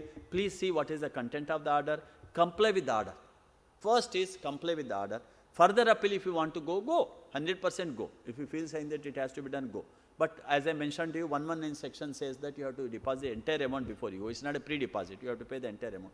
Enforcement procedure, if it is to say penalty has to be paid, my advice is that better to follow law of the land rather than confront with it. The energy, time, mental tension and the financial pressure that you will undergo for non-compliance is much more than the ego satisfaction saying that why should I follow this order? Because there is a contempt of court. If you do not follow, if the appellant party, let us say respondent party, goes and files a interculary application, saying that, my lord, you have given the order, but this fellow is not following, then they will write to the High Court for contempt of court, and you will be unnecessarily dropped to the High Court for contempt of court. Contempt of court jail is up to X number of days, which I can't help you. And generally, my observation is that in appellate tribunal, after the final hearing, generally gives an order within 2 to 3 months, that is 60 to 90 days. As I mentioned it to you, I am again repeating, the pre-deposit money is your money. Don't ever be misled by some person saying that once I did, department may give, may not give. All those are all olden days. Now it is all done. Now you have to also understand how powerful they are, tribunal people. What are their adjudicating powers? What are the administrative powers? Whom are we heading? You should know whom are you dealing with. That's why I mentioned this slide to you, is that they can confirm your order. Meaning the order in original given by the original adjudicating authority, or order in appeal which is given. Or they can set aside the order, or they can modify the order, or they can even remand the order to the adjudicating authority to reconsider this fact. They can pass an interim order also. They have powers to pass an interim order. If they feel saying that something is urgently required to be done, they'll say this is our interim order, interior direction. We will further hear and then we'll pass an order. So they could be these kind of things coming, or they may even award costs in appropriate cases. Meaning if you are wrongly represented, it is like a civil court. You are giving an affidavit. If you do any misrepresentation of facts in writing or in oral, you can be jailed under CRPC. You can be jailed under CPC. Please understand that punishment is prescribed under CPC, and CRPC you have severe thing. It is like nothing less than a court. Never ever lie, never ever misrepresent, never ever conceal something before them. Please do not do that kind of technique, nor my advice is you advise your consultant not to do that. No point doing that kind of things, and that will have heavy implications with respect to tribunals. They write to the High Court to take action against you, to jail you, to whatever they want. What are the administrative powers that they are having? They regulate their own procedures. They can regulate their own procedure. They can issue what is the practice directions. They can transfer cases from one bench to other case. I have my Bombay resident, I have filed it here, but what do? President has power to transfer your case to Gujarat. On that, sir, I will dispute. I will not go to Gujarat to appear. I will go to High Court. Waste of time. It's up to you. They have power to do that. They will say, bhai, they have power. Why are you objecting? Review own orders in a limited circumstances. You see your own order and important limitations that they are having. We should also understand whom are we heading. What is his strength? What is the limitation he has? He has a limitation. Cannot exercise the writ jurisdiction. They cannot exercise. No tribunal can exercise writ jurisdiction. They cannot entertain appeal without proper pre-deposit. They have limited power to condone delay. I mentioned it to you. They cannot review orders except exceptional circumstances. Their own order they generally do not review. unless it is really exceptional in nature. My advice to you is this slide, last but one slide.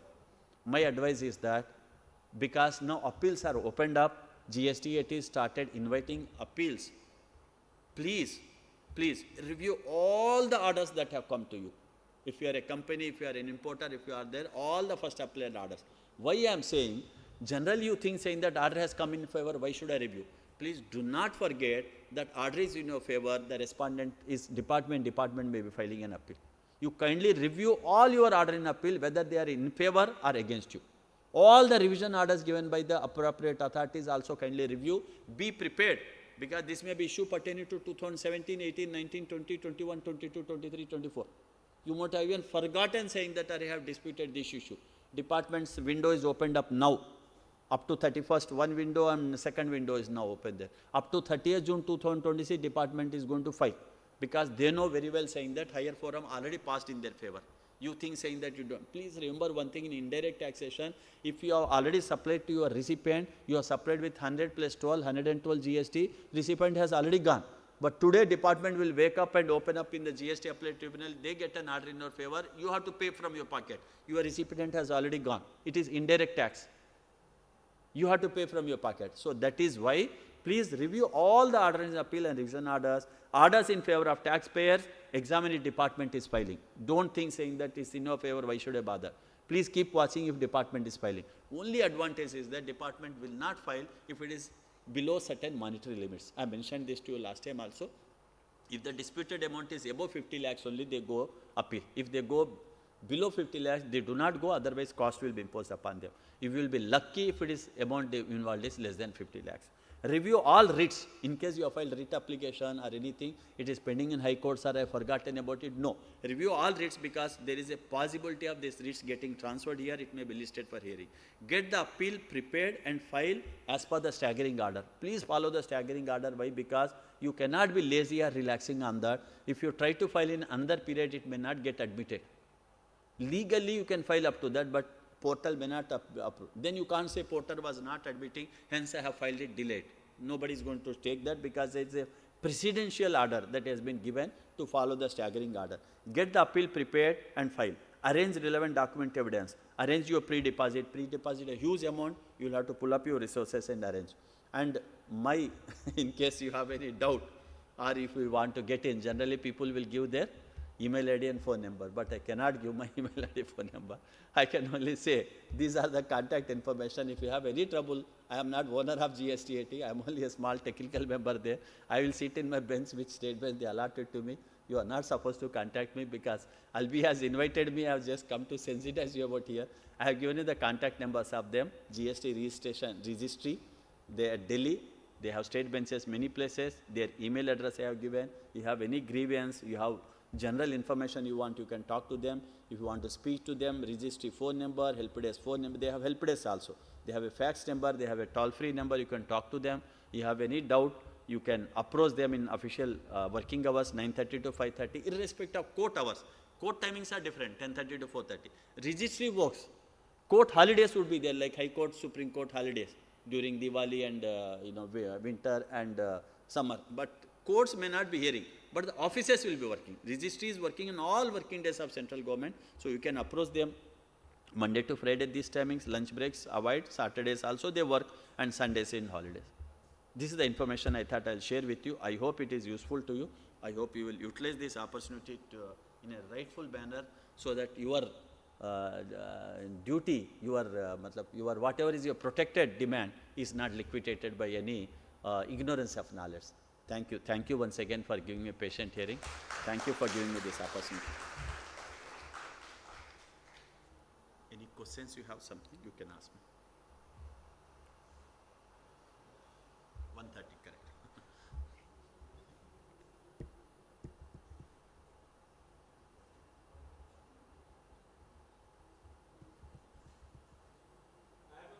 Yeah.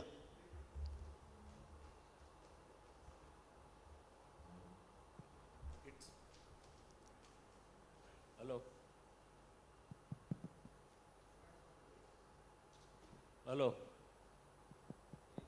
Hello. Sir, it's not pertaining to GST, but I am taking the liberty of asking you questions with regards to customs appeal.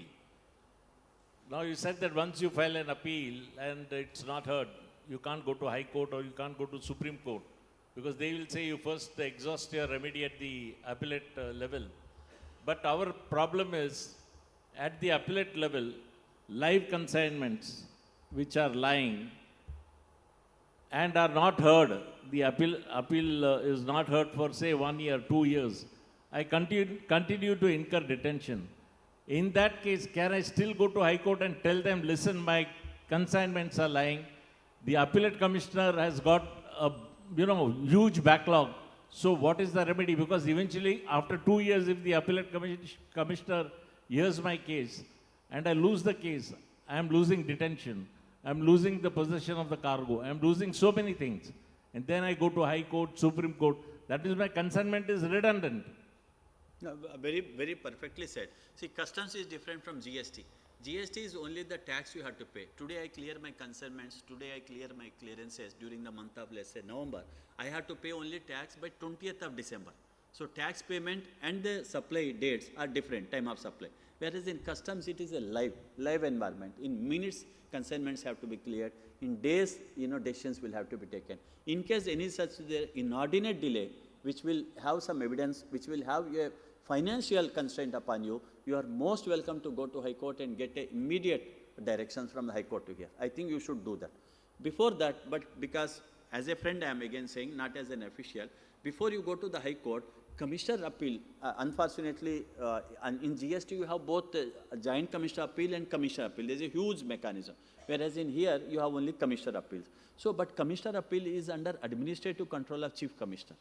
The Chief Commissioner, you can knock a door once and saying that, look, he has to create a separate green channel, a fast track for the live consignment. He can't sit upon that. So kindly you approach the Chief Commissioner, get it expedited. If you do not have confidence in the system or you feel saying that no justice is going to be done by approaching any officer, then you are free to approach High Court. I think you have very rightly said that this is called fundamental right violation. You are filing a writ. Writ is filed when your fundamental right is violated. My fundamental right is that I have a live consignment, I am incurring damage charges, I cannot afford to wait. You take a decision, 10 rupees to be paid or 12 rupees to be paid, you tell me. Or you give provisional release, or you do me right to appeal, I will deposit under protest.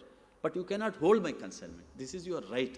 I think it's very correctly said by Mr. Jayant Lapsia that you may approach you may approach the writ jurisdiction if it is not done. Very, very correctly said. But not in GST matters. Sir, on behalf of the trade, I wanted to ask a question. You said that all the appeals will, department rate of duty related appeals will go to tribunal. From tribunal, it will go to Supreme Court. No, in state bench. If you are filing before the generally classification matters and all that, first you will file before the state bench. It's not for GST, it's for customs. Achha, customs you are saying, sorry. So it's a well settled thing. But when we file an advance ruling appeal, that goes directly to the High Court. High Court. It's conflicting, no? One same act having 130 saying in 28 KA. So how do you wish to mitigate that? That's again causing a lot of confusion in the state. Today I do not have power to talk anything about customs, or nor as I am only ex-IRS officer. I am not part of CBSE. I cannot say anything on customs procedure, otherwise I will be quoted or misquoted. But the law policy making, why it was been done, as a citizen of the country, I can make a comment. See, advance ruling is something that you are approaching an authority on a doubt that you are having about classification, valuation, or rate of duty, etc. Consignments are not yet come. You have approached them.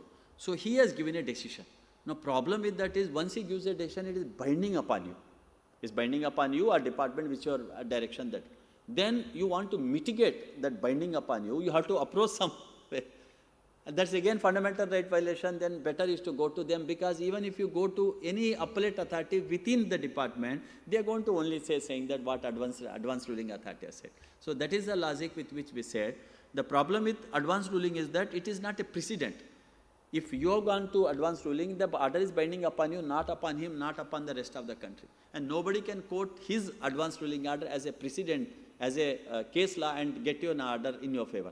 So problem is you should not go. If you have gone, it is binding upon you. Because it is binding upon you, you have a liberty to approach High Court. So, but if High Court gives an order, that becomes a law of the land then?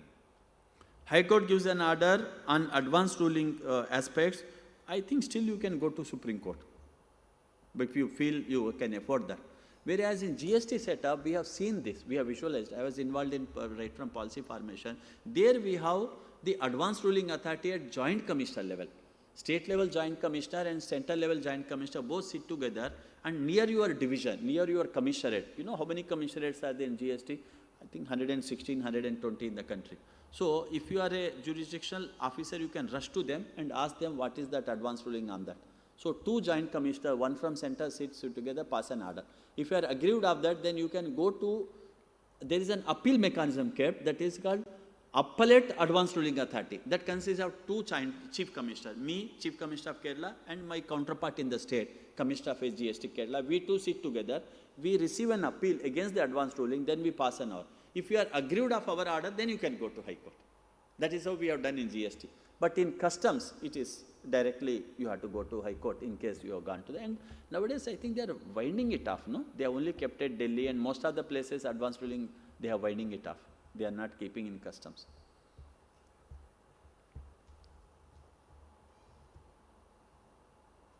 Thank you, sir. Thank you once again. Thank you for giving me this opportunity. Last year when I came, I didn't know that I will have to come here and speak on this. May God bless us next year also. Let me see where I will be there, what I will be there.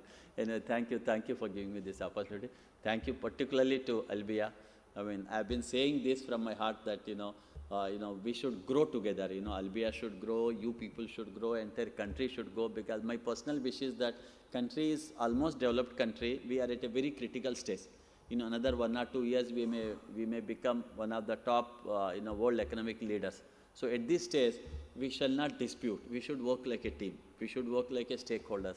Government and the taxpayers should not fight each other and miss the bus. Because I personally feel if we miss the bus now, we can never make it again, because China, America are fast ahead of us. So wishing everybody, including all of us, all the best. Let's wait to see the 25th Silver Jubilee function of AILBIEA. I hope I wish to be part of that. Thank you once again.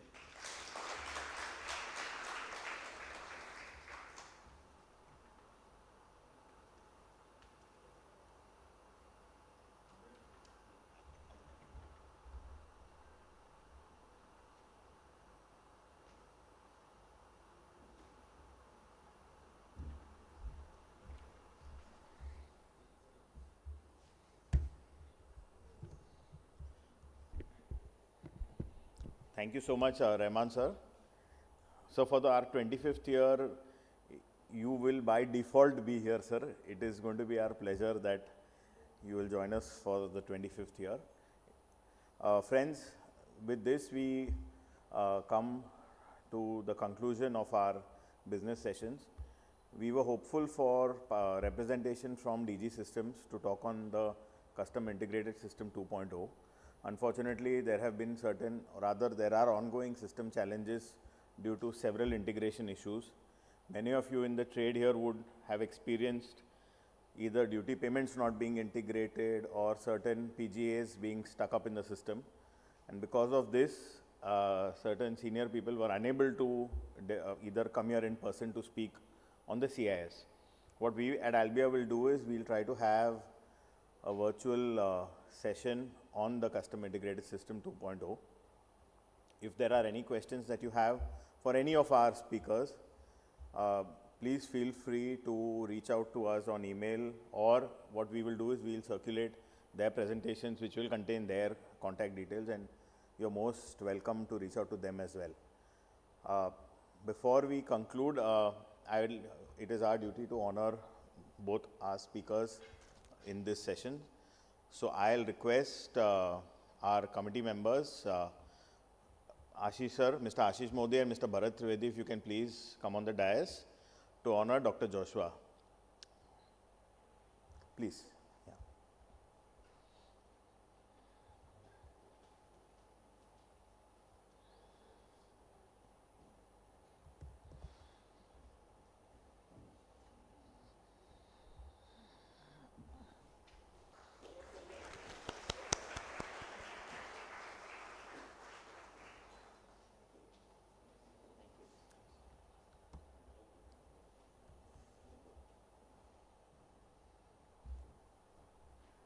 Friends, we are also fortunate to have with us Mr. Dharamshi Agaria from Gandhidham, one of the leading liquid terminals, storage terminals.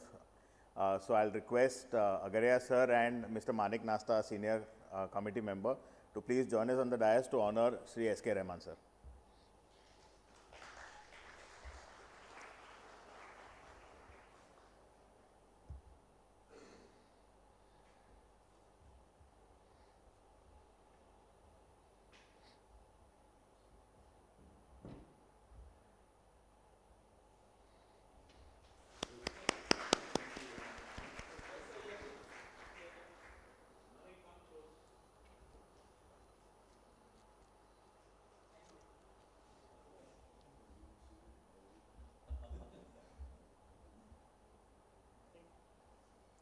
Thank you, sir. And before we break for lunch, I'd invite our president, Mr. Jayant Lapsia, to present the vote of thanks, please.